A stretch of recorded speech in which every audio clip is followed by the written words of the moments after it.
ನಮಸ್ಕಾರ ವೀಕ್ಷಕರೇ, ಸುಪ್ರಭಾತ. ನೀವು ನೋಡ್ತಾ ಇದ್ದೀರಾ NKR ವಾಹಿನಿಯ ಹೆಮ್ಮೆಯ ಪ್ರಸ್ತುತಿ ಧರ್ಮಜ್ಯೋತಿ ಕಾರ್ಯಕ್ರಮಕ್ಕೆ ಪ್ರೀತಿಪೂರ್ವಕ ಸ್ವಾಗತ ಸುಸ್ವಾಗತ ಅಂತ ಇದ್ದೀನಿ. ಇಂದಿನಂತೆ ನಾನು ನಿಮ್ಮ ಮನೆ ಮಗಳು ದಿವ್ಯಾ ಆಲೂರ್. ಬನ್ನಿ ಗುರುಗಳನ್ನ ಕಾರ್ಯಕ್ರಮಕ್ಕೆ ಸ್ವಾಗತಿಸ್ಬಿಡೋಣ. ಬುಧವಾರ ಇವತ್ತು ಯಾವೆಲ್ಲ ವಿಶೇಷವಾದ ವಿಚಾರವನ್ನ ತಿಳಿಸಲಿದ್ದಾರೆ. ಪಿತೃಪಕ್ಷ ಆಗಿರೋದ್ರಿಂದ ನಿನ್ನೆ ಗರುಡ ಪುರಾಣದ ಬಗ್ಗೆ ಪ್ರಾರಂಭವನ್ನಷ್ಟೇ ಮಾಡಿದ್ರು. ಬಹಳಷ್ಟು ಆಸಕ್ತಿಕರ ಸಂಗತಿಗಳ ಕುರಿತಾಗಿ ಇವತ್ತು ತಿಳಿಸ್ಕೊಡ್ಲಿದ್ದಾರೆ ಗುರುಗಳು. ಅವರೇ ನಾಡಿನ ಹೆಸರಾಂತ ಜ್ಯೋತಿಷಿಗಳು, ವೇದಾಗಮ ಪಂಡಿತರು, ಆಧ್ಯಾತ್ಮಿಕ ಚಿಂತಕರು, ವಾಚಸ್ಪತಿ ಗುರುಗಳು. ಗುರುಗಳೇ ನಮಸ್ಕಾರ. ಕಾರ್ಯಕ್ರಮಕ್ಕೆ ಹೃತ್ಪೂರ್ವಕ ಸ್ವಾಗತ. ನಮಸ್ಕಾರ ಮತ್ತು ಧನ್ಯವಾದ. ಗುರುಗಳೇ, ಒಂದು ಶ್ಲೋಕದೊಂದಿಗೆ ಕಾರ್ಯಕ್ರಮ ಪ್ರಾರಂಭಿಸೋಣ. ಓಂ ನಮಃ ಶಾಂತಾಯ ದಿವ್ಯಾಯ ಸತ್ಯ ಧರ್ಮ ಸ್ವರೂಪಿಣೆ ಸ್ವಾನಂದಾಮೃತ ತೃಪ್ತಾಯ ಶ್ರೀಧರಾಯ ನಮೋ ನಮಃ. ಓಂ ಪಂಚಾಂಗ ಶ್ರವಣ ಮಾಡೋಣ ಗುರುಗಳೇ. ಎಲ್ಲ ವೀಕ್ಷಕರಿಗೂ ಇವತ್ತಿನ ಧರ್ಮಜ್ಯೋತಿ ಕಾರ್ಯಕ್ರಮಕ್ಕೆ ಹಾರ್ದಿಕವಾದಂತಹ ಸ್ವಾಗತ. ಜೊತೆಯಲ್ಲಿ ಯಾರ್ಯಾರು ಸೆಪ್ಟೆಂಬರ್ ತಿಂಗಳ 17ನೇ ತಾರೀಕು ನಿಮ್ಮ ಹುಟ್ಟಿದ ಹಬ್ಬ, ವಿವಾಹ ವಾರ್ಷಿಕೋತ್ಸವಾದಿ ಸಂಭ್ರಮದಲ್ಲಿದ್ದೀರಾ, ನಿಮಗೆಲ್ಲರಿಗೂ ಕೂಡ ಶುಭಾಶಯಗಳು. ಭಗವಂತನ ಅನುಗ್ರಹ ಸದಾಕಾಲ ನಿಮ್ಮ ಮೇಲೆ ಇರಲಿ ಅಂತ ಹೇಳಿ ನನ್ನ ಪ್ರಾರ್ಥನೆ ಮಾಡ್ಕೊಳ್ತಾ ಮೊದಲು ಇವತ್ತಿನ ಪಂಚಾಂಗದ ಕಡೆ ಗಮನ ಹರಿಸೋಣ. ಇವತ್ತು ಸ್ವಸ್ತಿಶ್ರೀ ವಿಶ್ವಾವಸುನಾಮ ಸಂವತ್ಸರದ ದಕ್ಷಿಣಾಯನ ವರ್ಷ ಋತು, ಭಾದ್ರಪದ ಮಾಸ ಕೃಷ್ಣ ಪಕ್ಷದ ಏಕಾದಶಿಯ ದಿನ. ಏಕಾದಶಿ ವ್ರತ ಮಾಡ್ತಾ ಇರ್ತಕ್ಕಂಥವರಿಗೆಲ್ಲರಿಗೂ ಕೂಡ ಭಗವಂತ ಅನುಗ್ರಹ ಮಾಡಲಿ ಅಂತ ಹಾರೈಸ್ತಾ ಮುಂದುವರಿಯೋಣ. ಇವತ್ತು ಪುಷ್ಯ ನಕ್ಷತ್ರ ಇದೆ. ನಿಮಗೆಲ್ಲ ಗೊತ್ತು, ಬುಧವಾರ ಪುಷ್ಯ ನಕ್ಷತ್ರ ಇರ್ತಕ್ಕಂಥದ್ದು, ಜೊತೆಯಲ್ಲಿ ಪರಿಘ ಅಂತಕ್ಕಂಥ ಯೋಗ, ಜೊತೆಯಲ್ಲಿ ಭವಕರಣ ಇರ್ತಕ್ಕಂಥದ್ದು. ಇದು ಇವತ್ತಿನ ಪಂಚಾಂಗ. ಇನ್ನು ಗ್ರಹಸ್ಥಿತಿಯನ್ನು ನೋಡೋದಾದರೆ ಮೇಷ ವೃಷಭ ರಾಶಿಯಲ್ಲಿ ಯಾವುದೇ ಗ್ರಹಗಳಿಲ್ಲ. ಮಿಥುನದಲ್ಲಿ ಗುರು, ಕರ್ಕಾಟಕದಲ್ಲಿ ಚಂದ್ರ, ಸಿಂಹದಲ್ಲಿ ಶುಕ್ರ ಮತ್ತು ಕೇತು, ಕನ್ಯಾ ರಾಶಿಗೆ ರವಿಯ ಪ್ರವೇಶ ಆಗಿದೆ. ಅರ್ಥಾತ್ ಸಿಂಹರಾಶಿಯನ್ನು ಬಿಟ್ಟು ಕನ್ಯಾ ರಾಶಿಗೆ ಸೂರ್ಯ ಬಂದಿದ್ದಾನೆ. ಅಲ್ಲಿ ಬುಧ ಕೂಡ ಇದ್ದಾನೆ. ತುಲಾದಲ್ಲಿ ಯಥಾ ಪ್ರಕಾರ ಇರತಕ್ಕಂಥ ಮಂಗಳ, ವೃಶ್ಚಿಕ ಧನು ಮಕರ ರಾಶಿಯಲ್ಲಿ ಯಾವುದೇ ಗ್ರಹ ಸಂಚಾರ ಇಲ್ಲ. ಕುಂಭದಲ್ಲಿ ರಾಹು ಮತ್ತು ಮೀನದಲ್ಲಿ ಶನೈಶ್ಚರ ಇರತಕ್ಕಂಥದ್ದು. ಇದು ಇವತ್ತಿನ ಗ್ರಹಸ್ಥಿತಿ. ಕನ್ಯಾ ಸಂಕ್ರಮಣವನ್ನು ಇವತ್ತು ಆಚರಣೆ ಮಾಡಬೇಕು. ಯಾಕೆಂದರೆ ನಿನ್ನೆ ದಿವಸ ಸೂರ್ಯ ಕನ್ಯಾ ರಾಶಿಗೆ ಪ್ರವೇಶವನ್ನು ಮಾಡಿದ್ದಾನೆ. ವೀಕ್ಷಕರೇ, ಈಗ ದಿನ ಭವಿಷ್ಯ ಪ್ರಾರಂಭಿಸೋ ಸಮಯ. ಮೊದಲ ರಾಶಿ ಗುರುಜಿ, ಮೇಷರಾಶಿಗೆ ಹೇಗಿದೆ ಈ ದಿನ? ಈಗ ಮೊದಲನೇದಾಗಿ ಮೇಷರಾಶಿಯನ್ನು ನೋಡೋಣ. ಮೇಷರಾಶಿಯವರಿಗೆ ಇವತ್ತಿನ ದಿನ ಚೆನ್ನಾಗಿದೆ. ರಾಶ್ಯಾಧಿಪತಿ ಸಪ್ತಮದಲ್ಲಿರ್ತಕ್ಕಂಥದ್ದು. 6ನೇ ರಾಶಿಯಲ್ಲಿ ಬುಧಾದಿತ್ಯ ನೈಪುಣ್ಯ ಯೋಗ ಇದೆ. ಶತ್ರುಗಳನ್ನು ದಮನ ಮಾಡಲಿಕ್ಕೆ, ಶತ್ರುಗಳ ಮೇಲೆ ಗೆಲುವನ್ನು ಸಾಧಿಸಲಿಕ್ಕೆ ಯೋಗ್ಯವಾದಂಥ ಒಂದು ದಿನ. ಮತ್ತು ಪುಷ್ಯ ನಕ್ಷತ್ರ ಇರತಕ್ಕಂಥದ್ದಾದ್ದರಿಂದ ಸಾಕಷ್ಟು ಅಭಿವೃದ್ಧಿಯನ್ನು, ಔಷಧೋಪಚಾರಗಳಲ್ಲಿ ಒಂದು ಪರಿಣಾಮಗಳನ್ನು ನೋಡಬಹುದು. ಯಾರಿಗೆ ಆರೋಗ್ಯ ಸಮಸ್ಯೆ ಇರ್ತದೆ ಅಂಥವ್ರಿಗೆ ಕೂಡ ಇವತ್ತು ವೃದ್ಧಿ, ಆರೋಗ್ಯದಲ್ಲಿ ವೃದ್ಧಿ ಆಗ್ತಕ್ಕಂಥ ಸಾಧ್ಯತೆ. ಇದರ ಜೊತೆಯಲ್ಲಿ 6ನೇ ರಾಶಿಯಲ್ಲಿರ್ತಕ್ಕಂಥ ಬುಧಾದಿತ್ಯ ಯೋಗ ಶತ್ರುಗಳ ದಮನ ಮಾಡಲಿಕ್ಕೆ ಯೋಗ್ಯವಾದ್ದು ಅಂತ ಹೇಳಿದ್ನಲ್ಲ. ನೈಪುಣ್ಯದಿಂದ ಶತ್ರುಗಳನ್ನು ದಮನ ಮಾಡಬೇಕು. ಕೌಶಲ್ಯದಿಂದ, ಬುದ್ಧಿವಂತಿಕೆಯಿಂದ, ಚಾಕಚಕ್ಯತೆಯಿಂದ ಪ್ಲಾನ್ ಮಾಡಬೇಕಾಗ್ತದೆ. ಶತ್ರುಗಳಂದ್ರೆ ಕೇವಲ ಹೊರಗಡೆ ಇರೋರು ಅಂತ ತಿಳ್ಕೊಳ್ಬೇಡಿ. ಶತ್ರುಗಳಲ್ಲಿ 2 ವಿಧ. ಒಂದು ಅಂತರಂಗದ ಶತ್ರು, ಮತ್ತೊಂದು ಬಹಿರಂಗದ ಶತ್ರು. ನಾವು ಬಹಿರಂಗದ ಶತ್ರುಗಳನ್ನು ಬಹಳ ಸುಲಭವಾಗಿ ಗೆದ್ದು ಬಿಡ್ಬೋದು. ಆದರೆ ಅಂತರಂಗದ ಶತ್ರುಗಳನ್ನು ಗೆಲ್ಲೋದಿದೆಯಲ್ಲ, ಅದಕ್ಕೆ ಬಹಳ ತಾಳ್ಮೆ ಬೇಕು, ಎಚ್ಚರಿಕೆ ಬೇಕು ಮತ್ತು ಜಾಗ್ರತೆ ಬೇಕಾಗ್ತದೆ. ಹಾಗಾಗಿ ಎಲ್ಲವನ್ನ ಇಟ್ಟುಕೊಂಡು ಮಾಡ್ಕೊಳ್ಳಿ. ಜೊತೆಯಲ್ಲಿ ದತ್ತಾತ್ರೇಯರನ್ನು ಆರಾಧನೆ ಮಾಡಿಕೊಂಡ ಪಕ್ಷದಲ್ಲಿ ಅಂತರಂಗ ಬಹಿರಂಗ ಎರಡೂ ಕಡೆಯ ಶತ್ರುಗಳ ಮೇಲೆ ಗೆಲುವನ್ನು ಸಾಧಿಸಲಿಕ್ಕೆ ಅವಕಾಶ ಇರುತ್ತೆ. ಶುಭವಾಗಲಿ. ಮುಂದಿಂದು ವೃಷಭ ರಾಶಿ. ವೃಷಭ ರಾಶಿಯವರಿಗೆ ಇವತ್ತಿನ ದಿನ ತಕ್ಕಮಟ್ಟಿಗೆ ಉತ್ತಮವಾಗಿರ್ತಕ್ಕಂಥದ್ದು. ಕಾರಣ ನಿಮ್ಮ ಶುಕ್ರನಿಗೆ, ಅಂದರೆ ವೃಷಭ ರಾಶಿಯ ಅಧಿಪತಿಯಾಗಿರ್ತಕ್ಕಂಥ ಶುಕ್ರನಿಗೆ ಇರ್ತಕ್ಕಂಥ ಸೂರ್ಯನ ಬಾಧಾ ನಿವೃತ್ತಿಯಾಗಿದೆ. ಅರ್ಥಾತ್ ಶಿವನ ಆರಾಧನೆಯನ್ನು ಸ್ವಲ್ಪ ಮಾಡಿಕೊಳ್ಬೇಕಾಗತ್ತೆ. ಇವತ್ತು ಶಿವಾರಾಧನೆಯನ್ನು ಮಾಡಿಕೊಂಡು ಮುಂದುವರೆದ ಪಕ್ಷದಲ್ಲಿ ದ್ವಿತೀಯ ಭಾವದಲ್ಲಿರ್ತಕ್ಕಂಥ ಗದಿಕೇಸರಿ ಯೋಗ ಮುಕ್ತಾಯ ಆಗಿದೆ. ಲಾಭಸ್ಥಾನದಲ್ಲಿ ಶನಿ. ಹಾಗಾಗಿ ಎಲ್ಲವೂ ಕೂಡ ತಕ್ಕಮಟ್ಟಿಗೆ ಉತ್ತಮವಾದಂಥದ್ದೇ ಕಾಣಿಸಿದರೂ ಕರ್ಮಭಾವದಲ್ಲಿರ್ತಕ್ಕಂತಹ ರಾಹು ಪೂರ್ಣವಾದಂಥ ಒಂದು ಅನುಕೂಲವನ್ನು ಕೊಡೋದಿಲ್ಲ. ರಾಶ್ಯಾಧಿಪತಿ ಆಗಿರತಕ್ಕಂತಹ ಶುಕ್ರ ಅವನು 4ನೇ ರಾಶಿಯಲ್ಲಿರ್ತಕ್ಕಂಥವನಾದ್ದರಿಂದ ಷಷ್ಠಾಧಿಪತಿಯು ಅವನೇ. ಅಂದರೆ ಹಿತಶತ್ರುಗಳಿಂದ ಸಮಸ್ಯೆಗಳು ಬರ್ತಕ್ಕಂಥ ಲಕ್ಷಣ ಇದೆ. ಯಾಕೆ ಅಂತಂದರೆ ಅಲ್ಲಿರ್ತಕ್ಕಂತಹ ಶುಕ್ರ ಸ್ಥಿತಿ ಆಗಿದೆ ನಿಮ್ಮ ರಾಶ್ಯಾಧಿಪತಿ. ಹಾಗಾಗಿ ಇವತ್ತು ಮುಖ್ಯವಾಗಿ ಆ ಒಂದು ಹಿತಶತ್ರುಬಾಧಾ ನಿವೃತ್ತಿಗೋಸ್ಕರವಾಗಿ ಗಣಪತಿಯ ಹೇರಂಬ ರೂಪವನ್ನು, ಹೇರಂಬ ಅಂತ ಹೇಳ್ತಾರೆ, ಹೇರಂಬ ಗಣಪತಯೇ ನಮಃ ಅಂತ ಅಷ್ಟೇ ಹೇಳಿಕೊಂಡ್ರು ಸಾಕು. ಅಥವಾ ಎಲ್ಲೋ ಗಣಪತಿಯನ್ನು ದರ್ಶನ ಮಾಡುವಾಗ ಹೇರಂಬ ರಕ್ಷಣೆ ಮಾಡು ಅಂತ ಹೇಳಿ ಅವನಿಗೆ ಕೈ ಮುಗಿದು ಅವನಿಂದ ಪ್ರಾರ್ಥನೆ ಇತ್ಯಾದಿಗಳನ್ನು ಅವನಿಗೆ ಸಲ್ಲಿಸೋದ್ರ ಮುಖಾಂತರವಾಗಿ, ಅಂದರೆ ಅವನಿಂದ ಅಲ್ಲ ಅವನಿಗೆ ನೀವು ಪ್ರಾರ್ಥನೆ ಇತ್ಯಾದಿಗಳನ್ನು ಹೇರಂಬ ರೂಪಕ್ಕೆ ಸಮರ್ಪಣೆಯನ್ನು ಮಾಡ್ತಕ್ಕಂಥದ್ದು ಸಾಕಷ್ಟು ಅಭಿವೃದ್ಧಿಯನ್ನು ಕೊಡುತ್ತೆ. ಶುಭವಾಗಲಿ. ಮುಂದೆಂದು ಮಿಥುನ ರಾಶಿ. ಮಿಥುನ ರಾಶಿಯವರಿಗೆ ಇವತ್ತು ಉತ್ತಮವಾದಂಥ ದಿನ. ಕಾರಣ ಏನು ಅಂದರೆ ನಿಮ್ಮ ರಾಶ್ಯಾಧಿಪತಿಗೆ ಪರಮ ಮಿತ್ರನ ಸಂಯೋಗ ಆಗಿದೆ. ಯಾರು ನಿಮ್ಮ ರಾಶ್ಯಾಧಿಪತಿ? ಬುಧ. 4ನೇ ರಾಶಿಯಲ್ಲಿ ಅವನು ಕೂಡ ಸ್ವಕ್ಷೇತ್ರದಲ್ಲಿ ಸ್ವಂತ ರಾಶಿಯಲ್ಲಿ ಉಚ್ಚನಾಗಿರ್ತಕ್ಕಂಥವನು, ಪರಮ ಮಿತ್ರನಾಗಿರ್ತಕ್ಕಂತಹ ರವಿ ಅವನ ಜೊತೆಯಲ್ಲಿ ಸೇರಿದ್ದಾನೆ. ಆದರೂ ಒಂದು ಸಮಸ್ಯೆ ಇದೆ ಅಲ್ಲಿ. ಏನು ಅಂದರೆ ಸಪ್ತಮ ರಾಶಿಯಿಂದ ಶನೈಶ್ಚರನ ದೃಷ್ಟಿ ಇರ್ತಕ್ಕಂಥದ್ದು. ನಿಮಗೆ ರಾಶಿಯಲ್ಲಿ ಗುರು ಇರ್ತಕ್ಕಂಥದ್ದು, ಗುರು ಬಲ ಅಲ್ಲ. ಅನೇಕರು ಅಂದ್ಕೊಂಡಿರ್ತಾರೆ ರಾಶಿಯಲ್ಲಿ ಗುರು ಇದ್ದರೆ ಗುರು ಬಲ ಅಂತೇಳಿ. ರಾಶಿಯಲ್ಲಿ ಇದ್ದರೆ ಗುರು ಬಲ ಅಲ್ಲ.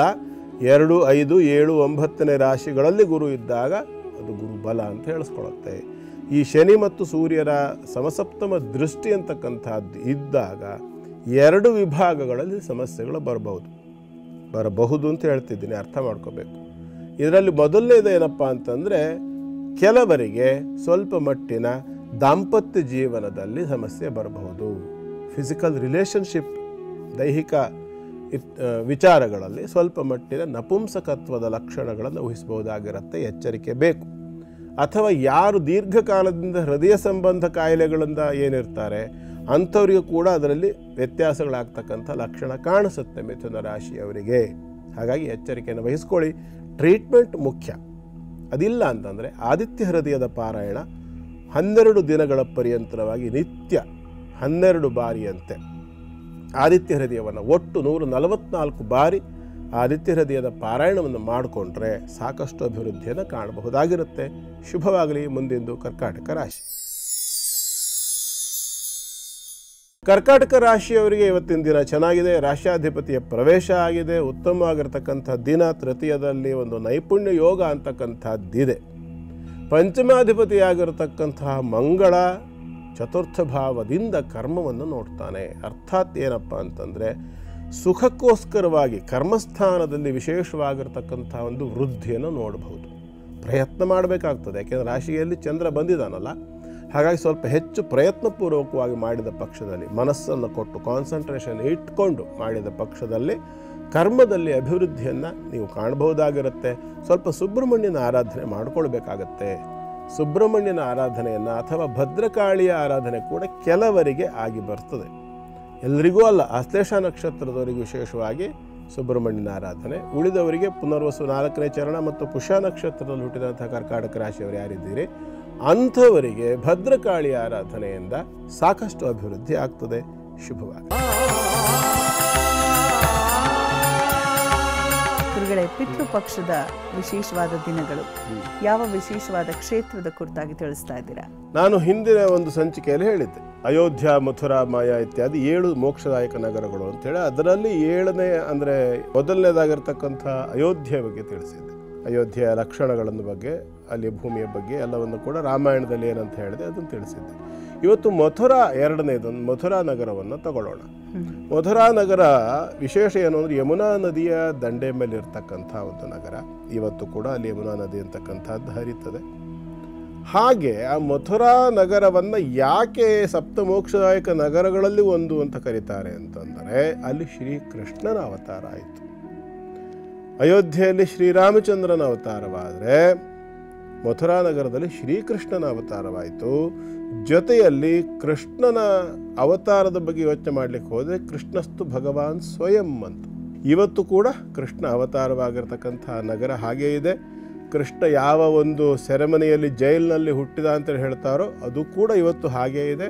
ಅದು ಭೂಗರ್ಭದಲ್ಲಿ ಇರ್ತಕ್ಕಂಥ ರೀತಿಯಲ್ಲಿರ್ತಕ್ಕಂಥದ್ದು. ಇವತ್ತು ಬೇರೆ ಬೇರೆ ಕಾನೂನಿನ ಸಮಸ್ಯೆಗಳು, ಸಂಕೋಲೆಗಳು ಇರೋದರಿಂದ ಆವತ್ತೂ ಕೃಷ್ಣ ಹುಟ್ಟುವಾಗ ಅವನಿಗೆ ಕಾನೂನಿನ ಸಂಕೋಲೆ ಇತ್ತು, ಇವತ್ತು ಕೂಡ ಕಾನೂನಿನ ಸಂಕೋಲೆ ಇದೆ. ಅದು ಯಾವತ್ತೂ ಅವನೇ ಹುಟ್ಟಿ ಬಂದು ಪರಿಹಾರ ಮಾಡಿದ್ದ. ಆವತ್ತು ತಾರಣಹಾರ ಅಂತ ಹೇಳುವಂಥ ಪದವನ್ನು ಬಳಸ್ತಾರೆ ಹಿಂದಿಯಲ್ಲಿ. ಅಂದರೆ ಕಷ್ಟವನ್ನು ಪರಿಹಾರ ಮಾಡಲಿಕ್ಕಾಗಿ ಅವತಾರವನ್ನು ಎತ್ತಿ ಬಂದವನು ಅಂಥೇಳಿ. ಹಾಗೆ ಈಗಲೂ ಮತ್ತು ಅದೇ ಥರದ ಸಂದರ್ಭ ಇರತಕ್ಕಂಥದ್ದಾದ್ದರಿಂದ ಮತ್ತೆ ಏನಾದರೂ ಒಂದು ಬದಲಾವಣೆ ಅಥವಾ ಪರಿವರ್ತನೆ ಕಾಲ ಬಂದೀತು. ಹಾಗಾಗಿ ಮೋಕ್ಷದಾಯಕ ನಗರಗಳಲ್ಲಿ ಎರಡನೆಯದು ಮಥುರಾ ನಗರ. ಮಥುರಾ ನಗರ ಕಂಸನ ಒಂದು ಉಪಟಳವನ್ನು ತಡಿಲಿಕ್ಕಾಗದೆ ಜನರು ಹಾಹಾಕಾರ ಮಾಡ್ತಾ ಇರ್ತಕ್ಕಂಥ ಸಂದರ್ಭ. ಪರಿತ್ರಾಣಾಯ ಸಾಧೂನಾಂ ವಿನಾಶಾಯ ಚ ದುಷ್ಕೃತಾಂ ಅಂತೇಳಿ ಏನು ಹೇಳ್ತಾನಲ್ಲ ಅವನು, ಹಾಗೆ ಸಾಧು ಸಜ್ಜನರ ಸತ್ಪುರುಷರ ರಕ್ಷಣೆಗೋಸ್ಕರವಾಗಿ ದುಷ್ಟರ ಮತ್ತು ಧೂರ್ತರ ಅಥವಾ ಅಧರ್ಮಿಗಳ ವಿನಾಶಕ್ಕೋಸ್ಕರವಾಗಿ ಅವತಾರವನ್ನು ಮಾಡಿ ಬರ್ತೇನೆ ತಾನು ಅನ್ನುವಂಥ ಮಾತಿಗೆ ತಕ್ಕಂತೆ ಬಂದಿರತಕ್ಕಂಥ ಆ ಪುಣ್ಯಕ್ಷೇತ್ರ ಎರಡನೆಯ ಮೋಕ್ಷದಾಯಕವಾಗಿರ್ತಕ್ಕಂಥ ಅಥವಾ ದರ್ಶನ ಯೋಗ್ಯವಾಗಿರತಕ್ಕಂಥ ಒಂದು ನಗರ, ಯಮುನಾ ನದಿ ದಂಡೆ ಮೇಲೆ ಇರ್ತಕ್ಕಂಥದ್ದು. ಇದರ ಜೊತೆಯಲ್ಲಿ ಈಗ ಗರುಡ ಪುರಾಣದ ಒಂದೆರಡು ವಿಚಾರಗಳನ್ನು ನೋಡ್ಬಿಡೋಣ. ಹಿಂದೆ ನಾನು ಒಂದು ಮಾತು ಹೇಳಿದ್ದೆ, ಗರುಡ ಪುರಾಣದಲ್ಲಿ ಜ್ಞಾನಕಾಂಡ, ಭಕ್ತಿಕಾಂಡ ಮತ್ತು ಪ್ರೇತಖಂಡ ಅಥವಾ ಪ್ರೇತಕಾಂಡ ಅಂತಕ್ಕಂಥ ಮೂರುಂಟು. ಇದರಲ್ಲಿ ಜ್ಞಾನಕಾಂಡಕ್ಕೆ ಜ್ಞಾನಿಗೆ ಏನೇನು ಲಕ್ಷಣಗಳಿರಬೇಕು ಅಂತ ಹೇಳಿದ್ದೆ. ಶಮಾದಮಾತಿ ದೀಕ್ಷಾಪರತಿ ಶ್ರದ್ಧಾ ಸಮಾಧಾನ. ಇದಾದ ನಂತರದಲ್ಲಿ ಭಕ್ತಿ ಬರ್ತದೆ ಅಲ್ವಾ. ಸಾತ್ವಸ್ಮಿನ್ ಪರಮ ಪ್ರೇಮ ರೂಪ. ಯಾರು ಭಗವಂತನನ್ನು ಲವ್ ಮಾಡ್ತಾರೋ ಅದು ಭಕ್ತಿ. ಬಹಳ ಬೇಗ ನಮ್ಮ ಜನರಿಗೆ ಲವ್ ಮಾಡೋದು ಅಂದ್ರೆ ಅರ್ಥ ಆಗ್ಬಿಡುತ್ತೆ. ಭಗವಂತನನ್ನು ಪ್ರೇಮಿಸಬೇಕು, ಅದು ಭಕ್ತಿ. ಏನಾದ್ರೂ ಕೊಟ್ರೆ ಮಾತ್ರ ಪ್ರೀತಿ ಉಕ್ಕಿ ಹರಿಯೋದಲ್ಲ, ಏನಾದ್ರೂ ಕೊಡದೆ ಇರ್ಲಿ ಎಲ್ಲ ನಿನ್ನಿಚ್ಛೆ ಅನ್ನೋದು ನಿಜವಾದ ಪ್ರೀತಿ. ತುಕಾರಾಮ್ ಮಹಾರಾಜರದ್ದು ಒಂದು ಕಥೆ ಬರುತ್ತೇನೆ. ಸಂತ ತುಕಾರಾಮ್ ಬಗ್ಗೆ ಒಂದು ವಿಚಾರ ನಾವಿಲ್ಲಿ ಕೇಳಬೇಕು. ತುಕಾರಾಮ್ರನ್ನ ಅನೇಕ ಬಾರಿ ಭಗವಂತ ಪ್ರತ್ಯಕ್ಷ ಆಗಿ ಕೇಳ್ತಿದ್ನಂತೆ, ವಿಠ್ಠಲ ನಿನಗೇನು ಬೇಕಯ್ಯ, ನಿನಗೇನಾದರೂ ಕೇಳು, ಏನಾದರೂ ಕೇಳು, ಏನಾದರೂ ಕೇಳು ಅಂತ. ತುಕಾರಾಮ್ರ ಪರಿಸ್ಥಿತಿ ಹೇಗಿತ್ತು ಅವ್ರ ಮನೆಯಲ್ಲಿ ಅಂತಂದರೆ, ಮನೆಯಲ್ಲಿ ಛಾವಣಿ ಇರಲಿಲ್ಲ, ಬೇಸಿಗೆಯಲ್ಲಿ ಬಿಸಿಲು, ಮಳೆಗಾಲದಲ್ಲಿ ಮಳೆ ಧಾರಾಕಾರವಾಗಿ ಬೀಳ್ತಿತ್ತು. ಒಂದು ಅಂಗಡಿ ಇಟ್ಕೊಂಡಿದ್ರು ಇವರು. ಹೇಗೆ ತುಕಾರಾಮ್ರ ಜೀವನ ಚರಿತ್ರೆ ನೋಡ್ರೆ ಭಾಳ ವಿಸ್ತಾರವಾಗಿದೆ, ಅದು ಸಿಂಪಲ್ ಆಗಿ ತೊಗೊಂಬೋಣ. ಅಷ್ಟು ಭಕ್ತಿ ಮಾಡಿ ಮೊದಲನೇ ಹೆಂಡತಿ ಸತ್ತೋಗ್ತಾಳೆ ಹೊಟ್ಟೆಗಿಲ್ದಲೆ, ಎರಡನೇ ಇನ್ನೊಬ್ಬರನ್ನ ಮದುವೆ ಮಾಡ್ತಾರೆ ಊರಿನವರೆಲ್ಲ ಸೇರ್ಕೊಂಡು, ಅವ್ರ ನೆಂಟರಿಷ್ಟೆಲ್ಲ ಸೇರಿ. ಅವಳು ಕರ್ಕಶಿ, ಮಹಾಕರ್ಕಶಿ ಚಂಡಿ, ಅವಳು ರಣಚಂಡಿ. ಅವಳು ಎಲ್ಲಿವರೆಗೆ ಅಂತಂದರೆ ಸಾಕ್ರೆಟಿಸ್ ಕಥೆಯಲ್ಲಿ ಬರ್ತದೆ. ಸಾಕ್ರೆಟಿಸ್ನ ಹೆಂಡತಿ ತಲೆ ಮೇಲೆ ಪಾತ್ರೆ ತೊಳೆದು ನೀರೆಲ್ಲ ಸುರಿದು ಬಿಡೋಳಂತೆ.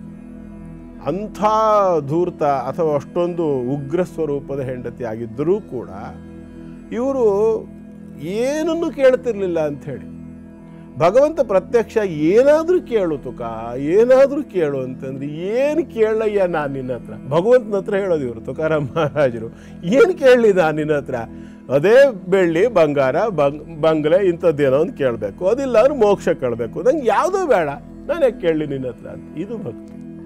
ಇದು ಅಂದರೆ ನಿಸ್ವಾರ್ಥ ಅಂತಕ್ಕಂಥ ಮನೋಭಾವ ಇದ್ದಾಗಿರೋ ಭಕ್ತಿ ಇದೆಯಲ್ಲ, ಅದು ಬಹಳ ಶ್ರೇಷ್ಠ ಅಂತ ಹೇಳಿ ಭಗವಂತ ಹೇಳ್ತಾನೆ. ಅದಾದ ನಂತರ ಪ್ರೇತಕಾಂಡ ಆರಂಭ ಆಗುತ್ತೆ.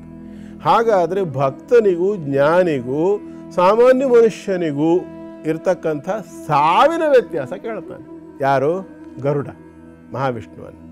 ಆವಾಗ ಹೇಳ್ತಾನೆ, ಜ್ಞಾನಿಗೆ ಸಾವು ಅಂತಕ್ಕಂಥದ್ದು ಹಬ್ಬ, ಜ್ಞಾನಿಯಾದವನಿಗೆ ಸಾವು ಅಂತಕ್ಕಂಥದ್ದು ಹಬ್ಬ, ಭಕ್ತನಾಗಿರ್ತಕ್ಕಂಥವನಿಗೆ ಕೂಡ ಒಂದು ಉತ್ಸವ ಇದ್ದ ಹಾಗೆ. ತಾನು ಸತ್ತೋಗ್ತೇನೆ ಅಂತ ಹೇಳೊಬ್ಬ ಜ್ಞಾನಿಗೆ ಗೊತ್ತಾದರೆ ಅಥವಾ ಭಕ್ತನಿಗೆ ಗೊತ್ತಾದರೆ ಅವನು ಉತ್ಸವದಷ್ಟು ಸಡಗರವನ್ನು ಪಡ್ತಾನೆ ಅಂತ ಹೇಳ್ತಾನೆ ಜ್ಞಾನಿಯಾದವನಿಗೆ.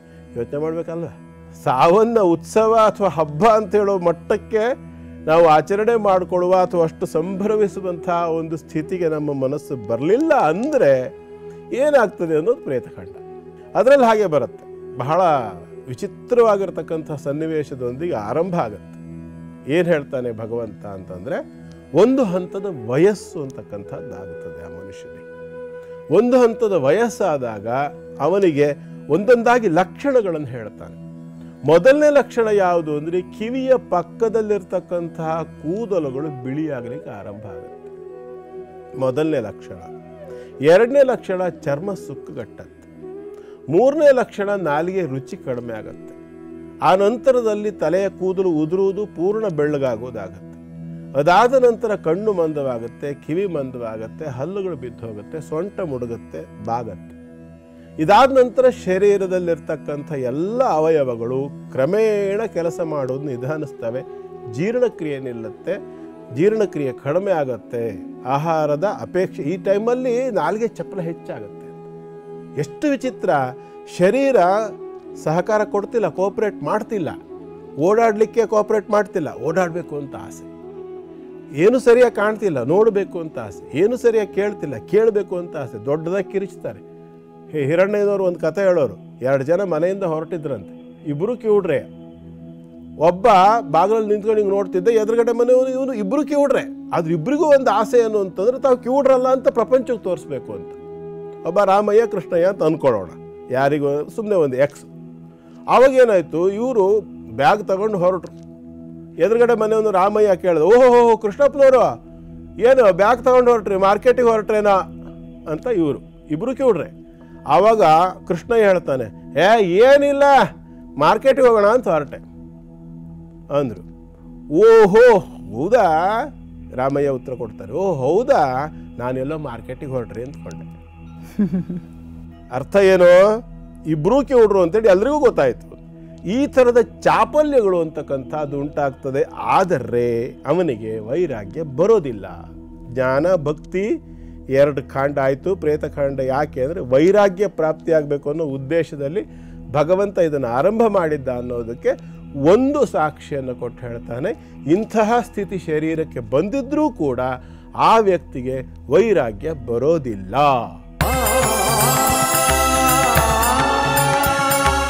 ಗುರುಗಳೇ, ಆಚಾರ ವಿಚಾರ ವಿಭಾಗದಲ್ಲಿ ನಾವು ನಿನ್ನೆ ಒಂದು ಮಾತನ್ನ ಹೇಳಿದ್ರಿ, ತಿಥಿ ಊಟವನ್ನ ಸೇವಿಸಬಾರ್ದು ಅನ್ನೋದು ಮನವರಿಕೆಯನ್ನ ತಾವು ಮಾಡಿಕೊಟ್ರಿ.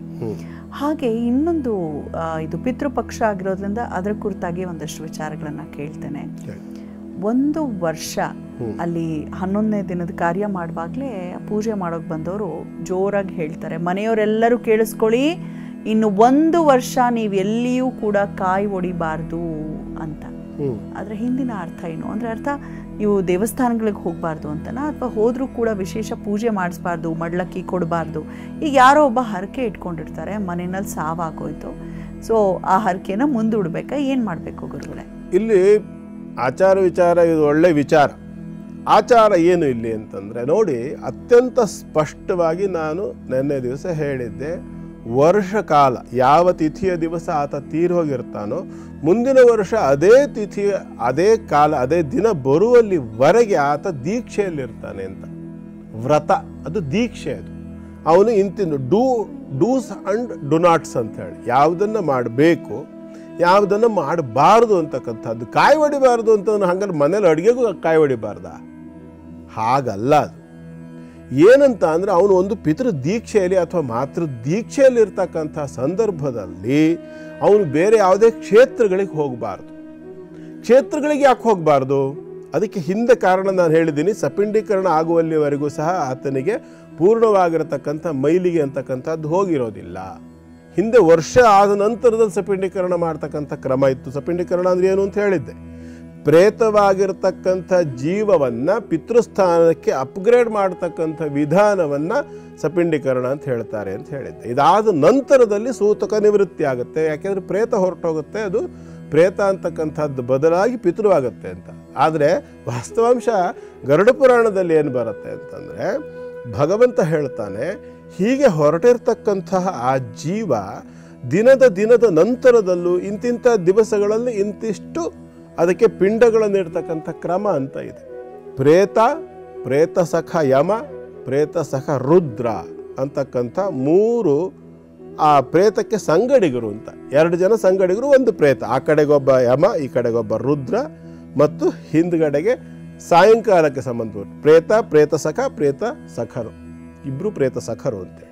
ಈ ಥರದಲ್ಲಿ ಬರ್ತಕ್ಕಂಥ ವಿಧಿ 10 ದಿನಗಳ ಪರ್ಯಂತರವಾಗಿ ನಿರಂತರವಾಗಿ ಪ್ರತಿನಿತ್ಯ ಬೆಳಗ್ಗೆ ಪಿಂಡವನ್ನು ಇಡಬೇಕು ಅಂತ ಹೇಳುತ್ತೆ. ಪ್ರತಿದಿನ ಇಡಬೇಕು ಅಂತ ಹೇಳುತ್ತೆ. 1 ವರ್ಷಗಳ ಕಾಲ. 1 ವರ್ಷಗಳ ಕಾಲ ಅಲ್ಲ, ಸೂತಕ ಹೋಗುವಲ್ಲಿವರೆಗೆ, ಸಪಿಂಡೀಕರಣ ಆಗುವಲ್ಲಿವರೆಗೆ. ಆ್ಯಕ್ಚುಯಲ್ ಏನು ಹೇಳ್ತದೆ ಅಂತಂದರೆ 1 ವರ್ಷಗಳ ಕಾಲ ಅಂತಲೇ ಹೇಳೋದು. ಪ್ರತಿದಿನ ಅದನ್ನು ಇಡಲೇಬೇಕು, ಪ್ರೇತಪಿಂಡ ಅಂತಲೇ ಹೇಳುತ್ತೆ ಅದನ್ನು. ಆದರೆ ಸಪಿಂಡೀಕರಣದವರೆಗೆ ಅದನ್ನು ಇಟ್ಟು ಆ ನಂತರದಲ್ಲಿ ಈ ಕಾರಣದಿಂದಾಗಿ, ಅದನ್ನು ನೆನ್ನೆ ಹೇಳಿದ್ದೀನಿ ನಾನು, ಯಾವ ಕಾರಣದಿಂದ, ಅಕಸ್ಮಾತ್ ಕರ್ತೃ ಯಾವಾಗ ಹಾಕ್ಸ್ಕೊಂಡ್ಬಿಟ್ರೆ ಯಾರು ಸಪಿಂಡೀಕರಣ ಮಾಡೋರು, ಮತ್ತು ಅವನದೊಂದು ಮತ್ತು ಎಕ್ಸ್ಟ್ರಾ ಸಪಿಂಡೀಕರಣ ಬೇರೆ ಬಂತಲ್ಲ, ಡಬಲ್ ಆಗುತ್ತೆ. ಈ ಒಂದು ಕಾರಣದಿಂದಾಗಿ ಈ ಒಂದು ಕಾಲ ಸನ್ನಿವೇಶಗಳಿಂದ ಹೊರಗೆ ಬರೋದಕ್ಕೋಸ್ಕರವಾಗಿ 12ನೇ ದಿವಸವೇ ಸಪಿಂಡೀಕರಣವನ್ನು ಮಾಡಿ ವೈಕುಂಠ ಸಮಾರಾಧನೆ ಅಥವಾ ಶಿವಗಣಾರಾಧನೆ ಅವರವರ ಸಂಪ್ರದಾಯಾನುಸಾರವಾಗಿ ಮಾಡಬೇಕು ಅಂತಕ್ಕಂಥದ್ದು. ಇಲ್ಲಿ ಪ್ರಶ್ನೆ ಏನು ಅಂತಂದರೆ ಎಲ್ಲೂ ಕಾಯಿ ಹೊಡಿಬಾರ್ದೇ ಅನ್ನೋದು ನಿಮ್ಮ ಪ್ರಶ್ನೆಗೆ ವಾಪಸ್ ಬರೋಣ. ಕ್ಷೇತ್ರಗಳಿಗೆ ಯಾಕೆ ಹೋಗಬಾರ್ದು ಅಂತ ಹೇಳಿದ್ದಾರೆ. ಪ್ರತಿಯೊಂದು ಕ್ಷೇತ್ರಗಳು ಕೂಡ ಇವತ್ತಿನ ಲೆಕ್ಕಾಚಾರ ಬಿಡಿ, ಒಂದೋ ಬೆಟ್ಟದ ಮೇಲೆ ಇರುತ್ತೆ, ಇಲ್ಲ ನದಿ ತೀರದಲ್ಲಿ ಇರುತ್ತೆ. ನಿಜನಾ? ಕ್ಷೇತ್ರಗಳಿರೋದೆಲ್ಲಿ? ಒಂದೋ ಬೆಟ್ಟದ ಮೇಲೆ, ಇಲ್ಲ ನದಿ ತೀರ. ಬೆಟ್ಟದ ಮೇಲೆ ಹೋದವನು ಏನಾದರೂ ಅನಾಹುತ ಆದರೆ, ಪ್ರಾಕೃತಿಕವಾಗಿರ್ತಕ್ಕಂಥ ಪರಿಸ್ಥಿತಿಲಿ ಏನಾದರೂ ಅನಾಹುತ ಆದರೆ ಕಾರ್ಯ ಮಾಡೋರು ಯಾರು? ನದಿ ತೀರಕ್ಕೆ ಹೋದವನು ನದಿಲಿ ಮುಳುಗದ, ಏನೋ ಅನಾಹುತ ಆಯಿತು, ಅಕಸ್ಮಾತ್ ಏನೋ ಒಂದು ಅಚಾತುರ್ಯ ಆಗೋಯ್ತು, ಆವಾಗ ಇಲ್ಲಿ ಯಾರು ಮಾಡೋರು? ಮತ್ತು ಇನ್ನೊಂದು ವಿಶೇಷ ಏನಂತಂದರೆ, ಪ್ರತಿಯೊಬ್ಬರಿಗೂ ಸಹ ಗೊತ್ತಿತ್ತು ನಮ್ಮ ಹಿಂದಿನವರಿಗೆ ಏನು ಅಂತಂದರೆ, ಮನೆಯಲ್ಲಿ ಹಿರಿಯರ ಕರ್ಮವನ್ನು ಮಾಡ್ತಕ್ಕಂಥ ವ್ಯಕ್ತಿಗಳಿಗೆ ಮಾನಸಿಕವಾಗಿರತಕ್ಕಂಥ ಒಂದು ಹೊರೆ ಇರುತ್ತೆ. ಇದು ಬಹುಶಃ ನಿಮಗೂ ಅನುಭವ ಇದೆ ಅಂದ್ಕೊಳ್ತೀನಿ, ನನಗಂತೂ ಅನುಭವ ಇದೆ. ಈ ವಿಷಯದಲ್ಲಿ ನಾವಿಬ್ಬರು ಸಮಾನರು ಅಲ್ವಾ? ಹೌದು ಗುರುಗಳೇ. ಹಾಗಾಗಿ ಅತ್ಯಂತ ಸ್ಪಷ್ಟವಾಗಿ ನಾನು ಯಾಕೆ ಇದನ್ನು ಒತ್ತಿ ಹೇಳ್ತಿದ್ದೀನಿ ಅಂತಂದರೆ, ಆ ಕರ್ಮ ಮಾಡಿರ್ತಕ್ಕಂಥ ವ್ಯಕ್ತಿಗೆ ಸುಮ್ಮನೆ ಉದಾಹರಣೆ ಯೋಚನೆ ಮಾಡಿ. ಯಾವ ವ್ಯಕ್ತಿ ನಮ್ಮನ್ನು ಸಾಕಿದ್ದಾರೆ, ಯಾವ ವ್ಯಕ್ತಿ ನಮ್ಮನ್ನು ಎತ್ತಾಡಿಸಿದ್ದಾರೆ, ಅವರ ಶರೀರಕ್ಕೆ ಮಣ್ಣು ಮುಚ್ಚೋದಿರಬಹುದು. ಯಾಕೆಂದರೆ ಜೀವಂತ ನಾವು ಕಂಡಿರ್ತೇವೆ, ಒಡನಾಡಿರ್ತೇವೆ. ಅವರ ಶರೀರಕ್ಕೆ ಮಣ್ಣು ಹಾಕಿ ಮುಚ್ಚತಕ್ಕಂಥದ್ದನ್ನು ಪ್ರತ್ಯಕ್ಷ ಕೈಯಿಂದ ಮಣ್ಣು ಹಾಕಿ ಮುಚ್ಚೋದು, ಅಥವಾ ಪ್ರತ್ಯಕ್ಷ ಕೈಯಾರೆ ಬೆಂಕಿಯನ್ನು ಹಚ್ಚೋದಿರ್ಬೋದು, ಅಗ್ನಿ ಸಂಸ್ಕಾರ ಮಾಡೋದಿರ್ಬೋದು. ಸುಮ್ಮನೆ ಒಂದು ಸಾರಿ ಕಲ್ಪನೆ ಮಾಡಿಕೊಳ್ಬೇಕು.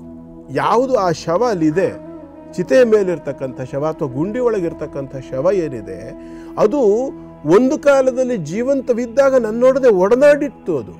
ಅದರ ಜೊತೆಯಲ್ಲಿ ಒಂದು ಅನುರಾಗದ ಬಾಂಧವ್ಯ ಇತ್ತು ನನಗೆ. ಅದು ನನಗೆ ವಾತ್ಸಲ್ಯವನ್ನು ತೋರಿಸಿತ್ತು. ಅದು ನನ್ನನ್ನು ಆಡಿಸಿತ್ತು, ಎತ್ತಾಡಿಸಿತ್ತು, ಬೆಳೆಸಿತ್ತು, ಪೋಷಣೆ ಮಾಡಿತ್ತು, ಊಟ ಆಹಾರಗಳನ್ನು ಕೊಟ್ಟಿತ್ತು, ಬಟ್ಟೆಗಳನ್ನು ಕೊಟ್ಟಿತ್ತು, ವಿದ್ಯೆ ಕಲಿಸಿತ್ತು, ಸರಿತಪ್ಪುಗಳನ್ನು ತಿದ್ದಿತ್ತು. ಎಷ್ಟು ರೀತಿಯಲ್ಲಿ ಅದು ನನ್ನ ಜೊತೆ ಒಡನಾಡಿತ್ತು. ಅದಕ್ಕೆ ನಾನು ಮಣ್ಣು ಹಾಕಿದ್ದೇನೆ, ಅದನ್ನು ಮುಚ್ಚಿದ್ದೇನೆ, ಅಥವಾ ನಾನು ಅದನ್ನು ಸುಟ್ಟಿದ್ದೇನೆ. ಆ ಶರೀರವೇ, ಆ ಶರೀರವನ್ನು ನಾನು ನನ್ನ ಕೈಯಾರೆ ಬೆಂಕಿ ಹಚ್ಚಿ ಸುಟ್ಟಿದ್ದೇನೆ. ಇದು ಒಂದು ಥರದ ಬಾಧೆ ಅಥವಾ ಭಾರ ಅಥವಾ ಒಂದು ಹಿಂಸೆ ಕೆಲವರಿಗೆ, ಅಂದರೆ ಯಾರಿಗೆ ಎಮೋಷನಲ್ ಅಟ್ಯಾಚ್ಮೆಂಟ್ ಹೆಚ್ಚಿರ್ತದೆ ಅಂಥವರಿಗೆ ಅತಿ ಹೆಚ್ಚಾಗಿ ಬಾಧಿಸ್ತದೆ. ಇದು ಬಹಳ ದುಃಖವನ್ನು ಕೊಡುತ್ತದೆ. ಅಂಥ ಸಂದರ್ಭದಲ್ಲಿ ಯಾವುದೋ ಒಂದು ಮಾರ್ಮಿಕವಾದಂಥ, ಯಾವುದೋ ಒಂದು ನ್ಯೂನತೆ ಆಗಿರತಕ್ಕಂಥ, ಯಾವುದೋ ಒಂದು ಸಾಂದರ್ಭಿಕವಾಗಿರತಕ್ಕಂಥ ಸಮಸ್ಯೆಗೆ ಸಿಕ್ಕಾಕ್ಕೊಂಡು ಈ ವ್ಯಕ್ತಿ ಏನಾದರೂ ತೊಂದರೆ ಮಾಡಿಕೊಂಡಾನು ಅನ್ನೋ ಕಾರಣಕ್ಕೋಸ್ಕರವಾಗಿ ಕಟ್ಟುಪಾಡುಗಳು ಎಲ್ಲವೂ ಕೂಡ ನಮಗೆ ಆಗಬಾರದ್ದೇನಾದರೂ ಆಗದೆ ಇರಲಿ ಅನ್ನೋ ಕಾರಣಕ್ಕೆ ಕಟ್ಟುಪಾಡಿರೋದೇ ಹೊರತು ನಿತ್ಯ ಸಾಂಬಾರು ಮಾಡೋದಕ್ಕೂ ಕಾಯಿ ಹೊಡಿಬಾರ್ದು ಅಂತ ಕೇಳಿದ್ರೆ ಏನು ಉತ್ತರ ಕೊಡೋಣ? ಇಲ್ಲ, ಅವರು ಪೂಜೆಗೆ ಯಾರು ಕಾಯಿ ಹೊಡಿಬಾರ್ದು ಅಂತ ಘೋಷಣೆ ಮಾಡ್ತಾರೆ. ಇದು ಕ್ಷೇತ್ರಾದಿಗಳಿಗೆ ಹೋದಾಗ ಮಾತ್ರವೇ ಹೊರತು ನಿತ್ಯ ಮನೇಲಿ ಪೂಜೆ ಕಾಯಿ ಹೊಡಿಬಾರ್ದು ಅಂತಿಲ್ಲ. ಕ್ಷೇತ್ರಾದಿಗಳಿಗೆ ಹೋಗಲೇಬಾರದು ಅಂತ ಯಾಕೆ ಹೇಳ್ತಾರೆ ಅಂದರೆ, ಹೋಗಿರ್ತಕ್ಕಂಥ ಸಂದರ್ಭ ಈ ಥರ ಏನಾದರೂ ಅನಾಹುತಗಳು ಆದಾವು ಅನ್ನೋ ಕಾರಣಕ್ಕಾಗಿ ಅದನ್ನು prevention is better than cure ಅಂತಾರಲ್ಲ, ಹಾಗೆ ಮತ್ತೆ ನಾಳೆ ಏನು ಸಮಸ್ಯೆ ಆಗದೆ ಇರಲಿ ಅನ್ನೋ ಕಾರಣಕ್ಕಾಗಿ ಪದ್ಧತಿ ಬಂದಿದ್ದೆ ಹೊರತು ವರ್ಷ ಪರ್ಯಂತರವಾಗಿ ಇದು ಅಂತಲ್ಲ. ಇನ್ನು ಎಷ್ಟೋ ಕಡೆಗಳಲ್ಲಿ ಸಪಿಂಡೀಕರಣ ಕ್ರಮವೇ ಇಲ್ಲ. ಈಗ ಅನೇಕರ ಮನೆಯಲ್ಲಿ ಸಪಿಂಡೀಕರಣ ಅಂತಕ್ಕಂಥ ಕ್ರಮವೇ ಇಲ್ಲ, ಆಚರಣೆ ಮಾಡೋದೇ ಇಲ್ಲ. ಹಾಗಂತ ಹೇಳ್ಕೊಂಡು ಆಚರಣೆ ಉಂಟು. ಅದು ಯಾರಲ್ಲಿ ಆ ಒಂದು ಕ್ರಿಯೆ ಅಂತಕ್ಕಂಥದ್ದು, ಕ್ರಿಯಾಕರ್ಮ ವಿಧಿಯನ್ನು ವಿಧಿವತ್ತಾಗಿ ಆಚರಣೆ ಮಾಡಿಕೊಂಡು ಬಂದಿರತಕ್ಕಂಥದ್ದು ವ್ಯವಸ್ಥೆ ಏನಿದೆಯಲ್ಲ, ಅಂಥವ್ರಿಗಷ್ಟೇ ಲಾಗು ಆಗ್ತದೆ. ಅದು ಎಲ್ಲರಿಗೂ ಆಗ್ತಕ್ಕಂಥದ್ದಲ್ಲ. ಹಾಗಾಗಿ ಕಾಯಿ ಹೊಡಿತಕ್ಕಂಥದ್ದು ಖಂಡಿತ ತಪ್ಪಲ್ಲ. ಕ್ಷೇತ್ರ ದರ್ಶನ ಅಂತಕ್ಕಂಥದ್ದು 1 ವರ್ಷಗಳ ಕಾಲ ದೀಕ್ಷೆ ಇರೋದರಿಂದ ಕ್ಷೇತ್ರಕ್ಕೆ ಹೋಗುವಂಥದ್ದು, ಹಣ್ಣುಕಾಯಿ ಮಾಡಿಸ್ತಕ್ಕಂಥದ್ದು ಇತ್ಯಾದಿಗಳು ತಪ್ಪು. ಕಾರಣ ಅವರಿಗೆ ಸ್ವೀಕಾರ, ಅದು ಶುಭ ಸ್ವೀಕಾರ ಅಂತಕ್ಕಂಥದ್ದು ಒಂದು ಆಗಬೇಕು. ಈ ಥರದ ಕ್ರಿಯೆಗಳನ್ನೆಲ್ಲ ನಡೆಸಿದ ನಂತರದಲ್ಲಿ, 1 ವರ್ಷ ಆದ ನಂತರದಲ್ಲಿ ಹಿರಿಯರೆಲ್ಲರೂ ಬಂದು ಆಶೀರ್ವಾದ ಮಾಡಿ, ನಿನಗೆ ಈ ಒಂದು ದುಃಖ, ಈ 1 ವರ್ಷಗಳ ಕಾಲ ನೀನು ದೀಕ್ಷೆಯಲ್ಲಿ ಇದ್ದೆ, ಇನ್ನು ಮುಂದೆ ಶುಭಾಶಂಸನೆಯನ್ನು ಮಾಡು, ಶುಭ ಸ್ವೀಕಾರವನ್ನು ಮಾಡು, ಹೊಸತಾದ ಬಟ್ಟೆಯನ್ನು ಧಾರಣೆ ಮಾಡು, ಸ್ವೀಟ್ ಇತ್ಯಾದಿಗಳನ್ನು ಮಾಡಿಕೊಂಡು ತಿನ್ನು. ಶ್ರಾದ್ದಾದಿಗಳ ಸಂದರ್ಭದಲ್ಲಿ ಮಾಡ್ತಕ್ಕಂಥ ಅಡುಗೆಗಳು ಬೇರೆ, ನಿತ್ಯದಲ್ಲಿ ಮಾಡ್ತಕ್ಕಂಥ ಅಡುಗೆಗಳು ಬೇರೆ. ಹೀಗೆ ಇದನ್ನೆಲ್ಲ ವ್ಯವಸ್ಥಿತವಾದ ರೀತಿಯಲ್ಲಿ ಶುಭ ಸ್ವೀಕಾರ ಅಂಥೇಳಿ ಮಾಡಿದ ನಂತರದಲ್ಲಿ ಇದನ್ನೆಲ್ಲ ಆಚರಣೆ ಮಾಡ್ಬೋದು. ಇವೆಲ್ಲವೂ ಸಾಮಾಜಿಕವಾಗಿರ್ತಕ್ಕಂಥ ಒಂದು ವ್ಯವಸ್ಥೆಯ ಕಟ್ಟುಪಾಡುಗಳು. ಇದು ಆಚಾರ ವಿಚಾರಗಳು. ಈ ಕಟ್ಟುಪಾಡನ್ನು ಆಚರಣೆ ಮಾಡ್ತೀನಿ ಅಂತ ನಂಬಿ ನಡೆಯೋನಿಗೆ ಅಷ್ಟೇ ಅನ್ವಯ. ನನ್ನ ನಂಬಿಕೆ ಇಲ್ಲ, ಬಿಡು, ನಿನ್ನಿಷ್ಟ, ಯಾರು ಬೇಡ ಅಂದರು.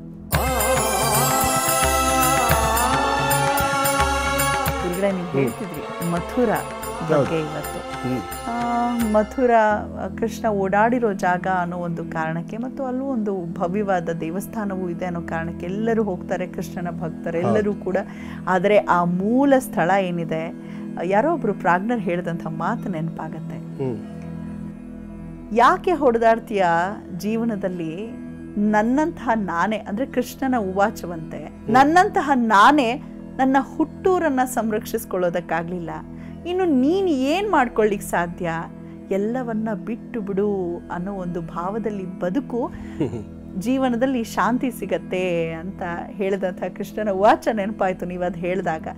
ಅದು ಒಂದಷ್ಟು ಅದು ಯಾವಾಗ ಮತ್ತೆ ನಾವು ಅದನ್ನು ನೋಡುವಂತಾಗತ್ತೋ ಅಂತ ಏನು ಮಾತನ್ನು ಉಲ್ಲೇಖಿಸಿದ್ರಿ, ಅದಿರಲಿ. ಅಂದರೆ ಮಥುರಾ ಈ ನಗರಕ್ಕೆ ಹೋದಂಥ ಸಂದರ್ಭದಲ್ಲಿ ಯಾವ ದೋಷ ಪರಿಹಾರವನ್ನು ಮಾಡ್ಕೊಳ್ಬಹುದು ಮತ್ತು ನಾವು ತರ್ಪಣವನ್ನು ಏನಾದರೂ ಕೊಡೋದಕ್ಕೆ ಅಲ್ಲಿ ಹೋಗೋದು ಸೂಕ್ತ ಅನ್ನೋದಾದರೆ ಯಾವಾಗ ಹೋಗಬೇಕು, ಯಾರು ಹೋಗಬೇಕು, ಅವರ ಪದ್ಧತಿ ನಿಯಮ ತಿಳಿಸಿ ಗುರುಗಳೇ. ಮೊದಲನೇದಾಗಿ ಮಥುರಾ ಅಂತಕ್ಕಂಥದ್ದು ಕೃಷ್ಣ ಅವತಾರವಾಗಿರ್ತಕ್ಕಂಥ ನಾಡು. ಅದೆಲ್ಲವೂ ಸರಿ, ಅದು ಮೋಕ್ಷದಾಯಕ ನಗರಗಳಲ್ಲಿ ಒಂದು, ಯಮುನಾ ನದಿಯ ದಂಡೆ ಮೇಲೆ ಇರ್ತಕ್ಕಂಥ ಒಂದು ನಗರ. ಆ ನಗರದಲ್ಲಿ ತರ್ಪಣಾದಿಗಳನ್ನು ಮಾಡತಕ್ಕಂಥದ್ದು ಬಹಳ ಶ್ರೇಷ್ಠ. ಹುಣ್ಣಿಮೆ, ಅಮಾವಾಸ್ಯೆ, ಸಂಕ್ರಮಣ, ಗ್ರಹಣ ಇಂತಹ ದಿನಗಳಲ್ಲಿ ಅಲ್ಲಿ ಆ ಒಂದು ತರ್ಪಣಾದಿಗಳನ್ನು ಮಾಡ್ತಕ್ಕಂಥದ್ದು ಬಹಳ ಶ್ರೇಷ್ಠ ಅನ್ನುವಂಥ ವಿಚಾರ. ಇದರ ಜೊತೆಯಲ್ಲಿ ಎರಡು ವಿಷಯಗಳಿಂದ ನಮಗೆ ಅಲ್ಲಿ ಜ್ಞಾನವನ್ನು ನಾವು ಸಂಪಾದನೆ ಮಾಡ್ಕೋಬಹುದು. ಎರಡು ವಿಷಯಗಳಲ್ಲಿ ಮೊದಲನೇದು ಯಾವುದು ಅಂತಂದರೆ, ಕೃಷ್ಣನ ಅವತಾರವಾದಾಗ ಏನಾಯಿತು? ಕಾಲು ಕೈಗಳಿಗೆ ಹಾಕಿದ್ದಂತಹ ಬೇಡಿ ತನ್ನಿಂದ ತಾನೇ ಕಳಚಿಕೊಡ್ತು.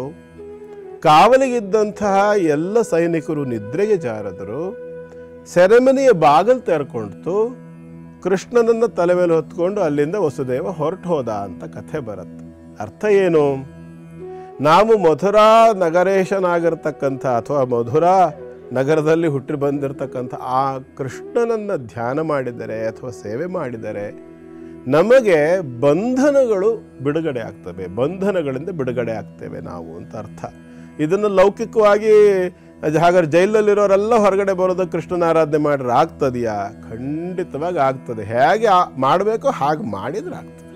ಹಾಗಂತ ಕೊಲೆ ಮಾಡಿ ಸುಲಿಗೆ ಮಾಡಿ ಸ್ವಲ್ಪಮಪ್ಯಸ್ಯ ಧರ್ಮಸ್ಯ ತ್ರಾಯತೆ ಮಹತೋ ಭಯಾತ್ ಒಂದು ಕಡೆಯಲ್ಲಿ ಬರ್ತದೆ. ಬಹಳ ಚೆನ್ನಾಗಿದೆ ಅದು. ನಿಮ್ಮ ಪ್ರಶ್ನೆಗೆ ತುಂಬ ಚೆನ್ನಾಗಿದೆ, ಉತ್ತರ ಕೂಡ ಅದ್ಭುತವಾಗಿದೆ. ಭಗವದ್ಗೀತೆಯಲ್ಲಿ ಕೃಷ್ಣ ಹೇಳೋ ಮಾತು ಅದು. ಏನು ಹೇಳ್ತಾನೆ ಅಂತಂದರೆ, ಒಬ್ಬ ವ್ಯಕ್ತಿ ಒಂದು ಸಾರಿ ಅವನು ಎಂಥದ್ದೇ ತಪ್ಪು ಮಾಡಿರಲಿ, ಅಪಿಚೇತ್ ಸುದುರಾಚಾರೋ ಭಜತೆ ಮಾಂ ಅನನ್ಯ ಭಾಗ್ ಸಾಧುರೇವ ಸಮಂತವ್ಯ ಸಮ್ಯಕ್ ವ್ಯವಸ್ಥಿತೋ ಹಿ ಸಹ. ಅರ್ಥ ಏನು? ಅಪಿಚೇತ್ ಸುದುರಾಚಾರೋ ಆ ಶ್ಲೋಕದಲ್ಲಿ ಬರ್ತದೆ ಭಗವದ್ಗೀತೆಯಲ್ಲಿ. ಎಂಥದ್ದೇ ಘೋರ ಅಪರಾಧಿ ಆಗಿರಲಿ ಅವನು, ಕೇವಲ ತಾನು ಅಪರಾಧ ಮಾಡಿದ್ದೇನೆ ಅನ್ನುವಂತಹ ಪ್ರಾಮಾಣಿಕ ಪಶ್ಚಾತ್ತಾಪ ಇಟ್ಟುಕೊಂಡು, ಪ್ರಾಮಾಣಿಕ ಪಾಪ ಪ್ರಜ್ಞೆ ಪಶ್ಚಾತ್ತಾಪ ಆಗಬೇಕು. ಭಜತೆ ಮಾಂ ಅನನ್ಯ ಭಾಗ್, ಇನ್ನು ಮುಂದೆ ನಾನು ಎಂದೂ ಈ ಕೆಲಸಕ್ಕೆ ಕೈ ಹಾಕೋದೇ ಇಲ್ಲ ಅನ್ನುವಂಥ ದೃಢ ನಿಶ್ಚಯವನ್ನು ಇಟ್ಟುಕೊಂಡು ತನ್ನನ್ನು ತಾನು ಸಂಪೂರ್ಣ ಶರಣಾಗತಿಯನ್ನು ಮಾಡಬೇಕು. ಇದು ಲೌಕಿಕವಾಗಿ ಕೂಡ ಎಷ್ಟೇ ದೊಡ್ಡ ಅಪರಾಧ ಮಾಡಿರಲಿ ಮನುಷ್ಯ, ಪ್ರಾಮಾಣಿಕವಾಗಿ ಅವನಿಗೆ ಪಶ್ಚಾತ್ತಾಪವಾಗಿ ಹೋಗಿ ಅವನು ಸರೆಂಡರ್ ಆದರೆ, ಕೋರ್ಟ್ನಲ್ಲೋ ಅಥವಾ ಸ್ಟೇಷನಲ್ಲೋ ಎಲ್ಲೋ ಅವನು ಹೋಗಿ ಸರೆಂಡರ್ ಆದರೆ ಶಿಕ್ಷೆ ಪ್ರಮಾಣದಲ್ಲಿ ಆಟೋಮೆಟಿಕ್ಕಾಗಿ ಕಡಿಮೆ ಆಗ್ತದೆ. ಮಾಡೋದಿಲ್ವ ಲೌಕಿಕದಲ್ಲಿ? ಏನೀಗ ಸರೆಂಡರ್ ಆದ ಕೂಡಲೇ ತಗೊಂಡು ನೇಣಿಗೆ ಹಾಕ್ಬಿಡ್ತಾರೆ? ಹಾಕೋದಿಲ್ಲ. ಅವನಿಗೆ ನಿಜವಾಗಿ ಆ ವಿಷಯದಲ್ಲಿ ಪಶ್ಚಾತ್ತಾಪವಾಗಿದ್ದ ಪಕ್ಷದಲ್ಲಿ ಎರಡು ಥರದ್ದಿದೆ. ಒಂದು, ಶಿಕ್ಷೆಯೂ ಸಹ ಕಡಿಮೆ ಆಗ್ತದೆ. ಅಕಸ್ಮಾತ್ ಶಿಕ್ಷೆ ಕಡಿಮೆ ಆಗಲಿಲ್ಲ ಅಂದರೆ ಆ ಪಶ್ಚಾತ್ತಾಪದಲ್ಲಿ ಶಿಕ್ಷೆ ಆಗೋದ್ರೊಳಗಡೆದೇ ಅಷ್ಟು ತೀವ್ರತರವಾಗಿರ್ತಕ್ಕಂತಹ ಅಪರಾಧವನ್ನು ಮಾಡಿದ್ದ ವ್ಯಕ್ತಿ, ಅವನಿಗೆ ಅಷ್ಟು ತೀವ್ರತರವಾಗಿರ್ತಕ್ಕಂಥ ಪಶ್ಚಾತ್ತಾಪವಾಗಿದ್ದದ್ದೇ ಸತ್ಯವಾದರೆ ಆತ ತನಗೆ ತಾನೇ ತನ್ನನ್ನು ಕೊನೆ ಮಾಡಿಕೊಂಡಿರ್ತಕ್ಕಂಥ ದಾಖಲೆಗಳನ್ನು ನೋಡ್ತೇವೆ ನಾವು ಅನೇಕ ಕಡೆಗಳಲ್ಲಿ. ಹತ್ಯೆನೋ ಮತ್ತೊಂದನ್ನು ಮಾಡಿಬಿಡ್ತಾರೆ. ಆನಂತರ ಅವರಿಗೆ ಎಷ್ಟು ಅದರಿಂದ ದುಃಖ ಆಗ್ತದೆ ಅಥವಾ ಪಶ್ಚಾತ್ತಾಪ ಆಗ್ತದೆ, ಎಷ್ಟು ಬೇಸರ ಆಗ್ತದೆ ಅಂತಂದರೆ ಅಂಥವರು ತಮ್ಮನ್ನು ತಾವು ಕೊನೆಗಾಣಿಸ್ಕೊಂಡಂತಹ ದಾಖಲೆಗಳನ್ನು ನೋಡ್ತೇವೆ ನಾವು. ಅಂದರೆ ಪಶ್ಚಾತ್ತಾಪ ಅನ್ನೋದು ಯಾವ ಮಟ್ಟಕ್ಕೆ ಇರ್ತದೆ ಅಂದರೆ ಆ ಮಟ್ಟದಲ್ಲಿ ಕೂಡ ಅವರಿಗೆ ಅವರೇ ಶಿಕ್ಷೆಯನ್ನು ಕೊಟ್ಕೊಂಡಿರ್ತಕ್ಕಂಥ ದಾಖಲೆಗಳು ಕೂಡ ನೋಡ್ತೇವೆ ನಾವು. ಹಾಗಾಗಿ ಇಲ್ಲಿ ಎಲ್ಲ ಸಂದರ್ಭದಲ್ಲಿ ನಾವು ನೆನಪಿನಲ್ಲಿ ಇಟ್ಕೊಳ್ಬೇಕು ಏನಂತಂದರೆ, ಭಗವಂತನನ್ನು ಧ್ಯಾನ ಮಾಡುವ, ಪ್ರಾಮಾಣಿಕವಾಗಿ ತಾನು ಪಶ್ಚಾತ್ತಾಪ ಪಟ್ಟು ಹಿಂತಿರುಗಿ ಸನ್ಮಾರ್ಗಕ್ಕೆ ಬರ್ತಕ್ಕಂಥ ವ್ಯಕ್ತಿಗಳ ಎಲ್ಲ ದೋಷಗಳು ಕೂಡ ಖಂಡಿತವಾಗಿ ಪರಿಹಾರವಾಗುತ್ತೆ. ಯಾವಾಗ ಅಂತಂದರೆ ಮನ್ಯೇ ಕುಂಜರ ಶೌಚವತ್ತು ಅಂತೇಳಿ ಭಾಗವತದಲ್ಲಿ ಒಂದು ಮಾತು ಬರುತ್ತೆ. ಆನೆ ಸ್ನಾನ ಮಾಡ್ದಂಗೆ ಆದರೂ ಉಪಯೋಗ ಇಲ್ಲ ಅಂತ. ಆನೆ ಸ್ನಾನ ಮಾಡ್ದಂಗೆ ಆದರೂ ಉಪಯೋಗ ಇಲ್ಲ ಅಂದರೆ ಯಾವ ಥರ ಅಂತ ಮುಂದೆ ನೋಡೋಣ. ಸೊ ಗುರುಗಳು ಹೇಳಿರುವಂಥದ್ದು ಒಂದಕ್ಕೆ ಸೀಮಿತ ತಪ್ಪು, ಪದೇ ಪದೇ ತಪ್ಪು ಮಾಡಿ ಪದೇ ಪದೇ ಪಶ್ಚಾತ್ತಾಪ ಪಡ್ತೀನಿ. ಅದಕ್ಕೆ ಆನೆ ಸ್ನಾನ ಅನ್ನೋ ಪದ ಬಳಸಿದ್ದೆ, ಆನೆ ಸ್ನಾನ ಅನ್ನೋ ಕಾರಣಕ್ಕೆ. ಇದರಲ್ಲಿ ಎಲ್ರಿಗೂ ಒಳ್ಳೇದಾಗಲಿ ಅನ್ನೋ ಭಾವದೊಂದಿಗೆ ಗುರುಗಳು ಹೇಳಿದ್ರು. ಭಕ್ತಿಯಿಂದ ಕೇಳಿದ್ರೆ ಗುರುಗಳೇ ಬಹಳ ವಿಚಾರವನ್ನು ಬಹಳ ಸೂಕ್ಷ್ಮವಾಗಿ ಅರ್ಥಗರ್ಭಿತವಾಗಿ ಮನಮುಟ್ಟುವಂತೆ ತಿಳಿಸಿದ್ರಿ. ಇನ್ನು ಮುಂದಿನ 4 ರಾಶಿಗಳ ಕುರಿತಾಗಿ ತಿಳಿಸ್ಕೊಡಿ ಗುರುಗಳೇ. ಈಗ ಸಿಂಹರಾಶಿ. ಸಿಂಹರಾಶಿಯವರಿಗೆ ಇವತ್ತಿನ ದಿನ ತಕ್ಕ ಮಟ್ಟಿಗೆ ಉತ್ತಮವಾಗಿದೆ. ರಾಶಾಧಿಪತಿಯ ಸ್ಥಿತಿ ಶುಭಕರವಾಗಿದೆ. ಆದರೆ ವ್ಯಯಭಾವದಲ್ಲಿ ವ್ಯಯಾಧಿಪತಿ ಬಂದಿದ್ದಾನೆ. ಸ್ತ್ರೀಯರಿಗೆ ಅಥವಾ ಸ್ತ್ರೀ ಸಂಬಂಧವಾಗಿ ಧನ ವ್ಯಯವಾಗ್ತಕ್ಕಂಥ ಒಂದು ಯೋಗ. ವ್ಯಯಭಾವಕ್ಕೆ ಚಂದ್ರ ಬಂದಾಗ ಸ್ತ್ರೀ ಸಂಬಂಧವಾಗಿ ಹಣವನ್ನು ಖರ್ಚು ಮಾಡಬೇಕಾಗಿ ಬರ್ತಕ್ಕಂಥ ಒಂದು ಲಕ್ಷಣ. ಕಾರಣ ಏನು ಅಂತಂದರೆ ಆ ಒಂದು ವೈರುಧ್ಯ ಸ್ಥಿತಿ ಅಂತಕ್ಕಂಥದ್ದಿದೆ.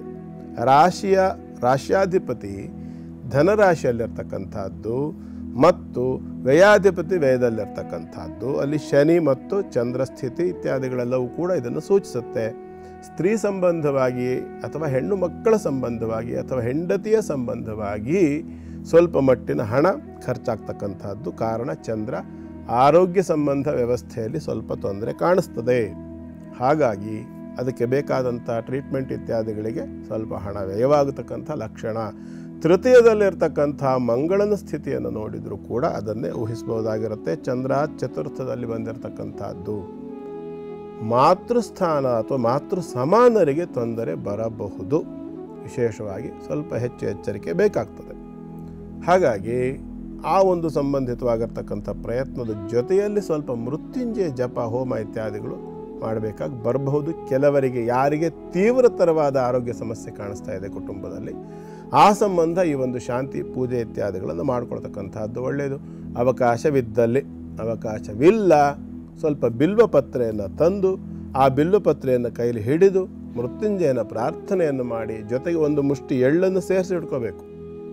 2 ಬಿಲ್ವಪತ್ರೆಗಳು, 3 ಎಲೆ ಇರ್ತಕ್ಕಂಥ 2 ಬಿಲ್ವಪತ್ರೆಗಳನ್ನು ತೊಗೊಂಡು ಜೊತೆಯಲ್ಲಿ ಒಂದು ಮುಷ್ಟಿ ಎಳ್ಳನ್ನು ಹಿಡ್ಕೊಂಡು ಸಂಕಲ್ಪ ಮಾಡಿ ಪ್ರಾರ್ಥನೆಯನ್ನು ಮಾಡಿಕೊಂಡು ಹೀಗೆ ತಲೆಗೆ 3 ಬಾರಿ ಅದನ್ನು ನಿವಾಳಿಸ್ಕೊಂಡು, ಯಾರಿಗೆ ಸಮಸ್ಯೆ ಇದೆ ಅವರಿಗೆ ನಿವಾಳಿಸ್ಬೇಕು. ಆ ರೀತಿಯಾಗಿ ನಿವಾಳಿಸ್ಬಿಟ್ಟು ಅದನ್ನು ಶಿವನ ಗುಡಿಯಲ್ಲಿ ಶಿವನಿಗೆ ಆ ಲಿಂಗಕ್ಕೆ ಅದನ್ನು ಸಮರ್ಪಣೆ ಮಾಡ್ತಕ್ಕಂಥದ್ದು ಕೂಡ ಸ್ವಲ್ಪ ಮಟ್ಟಿನ ಪರಿಹಾರವನ್ನು ಕೊಡ್ತದೆ. ಶುಭವಾಗಲಿ. ಮುಂದಿಂದು ಕನ್ಯಾರಾಶಿ. ಕನ್ಯಾರಾಶಿಯವರಿಗೆ ಇವತ್ತಿನ ದಿನ ಚೆನ್ನಾಗಿದೆ. ಲಾಭಾಂಶದಲ್ಲಿ ಅಭಿವೃದ್ಧಿ ಆಗ್ತಕ್ಕಂಥ ಎಲ್ಲ ಲಕ್ಷಣಗಳಿದೆ. ವ್ಯಾಪಾರ ವ್ಯವಹಾರಗಳಲ್ಲಿ ಕೂಡ ಸ್ವಲ್ಪ ಮಟ್ಟಿಗೆ ಅನುಕೂಲಗಳನ್ನು ನಿರೀಕ್ಷೆ ಮಾಡಬಹುದಾಗಿರುತ್ತೆ. ಔದ್ಯೋಗಿಕವಾಗಿ ಕೂಡ ಸಾಕಷ್ಟು ಲಾಭಾಂಶಗಳನ್ನು ನೋಡಬಹುದು. ವಿದ್ಯಾರ್ಥಿಗಳಿಗೆ, ಡಾಕ್ಟರ್ಗಳಿಗೆ, ವಕೀಲರಿಗೆ ಎಲ್ಲರಿಗೂ ಕೂಡ ಸಾಕಷ್ಟು ಉತ್ತಮವಾದಂಥ ಒಂದಷ್ಟು ಫಲಗಳು ಉಂಟು. ಕನ್ಯಾರಾಶಿಯವರಿಗೆ ಅವರವರ ಕ್ಷೇತ್ರದಲ್ಲಿ ಅವರವರ ವಿಭಾಗದಲ್ಲಿ ಸ್ವಲ್ಪ ಮಟ್ಟಿನ ಅಭಿವೃದ್ಧಿಯನ್ನು ಊಹಿಸಬಹುದಾಗಿರುತ್ತೆ. ಯಾರು ಸರ್ಕಾರಿ ವೃತ್ತಿಗೋಸ್ಕರ ಅಥವಾ ಸರ್ಕಾರಿ ಉದ್ಯೋಗಕ್ಕೋಸ್ಕರ ಪ್ರಯತ್ನ ಪಡ್ತಾ ಇರತಕ್ಕಂಥವ್ರು, ಅದರಲ್ಲೂ ವಿಶೇಷವಾಗಿ ಪವರ್ ಸೆಕ್ಟರ್ನಲ್ಲಿ, ಎಲೆಕ್ಟ್ರಿಸಿಟಿ ಸೆಕ್ಟರ್ನಲ್ಲಿ ಅಥವಾ ಅಧಿಕಾರ, ಹೋಮ್ ಡಿಪಾರ್ಟ್ಮೆಂಟ್ ಇರ್ಬೋದು ಇತ್ಯಾದಿಗಳಲ್ಲಿ ಯಾರು ಕೆಲಸಕ್ಕಾಗಿ ಪ್ರಯತ್ನ ಪಡ್ತಾ ಇದ್ದಾರೆ ಕನ್ಯಾರಾಶಿಯವರು, ಅಂಥವರಿಗೆ ಪ್ರಾಪ್ತಿಯಾಗ್ತಕ್ಕಂಥ ಲಕ್ಷಣಗಳು ಉಂಟು. ಯಾಕೆ ಅಂತಂದರೆ ರಕ್ಷಾಸ್ಥಾನದಲ್ಲಿ ಮಂಗಳ ಇದ್ದಾನೆ.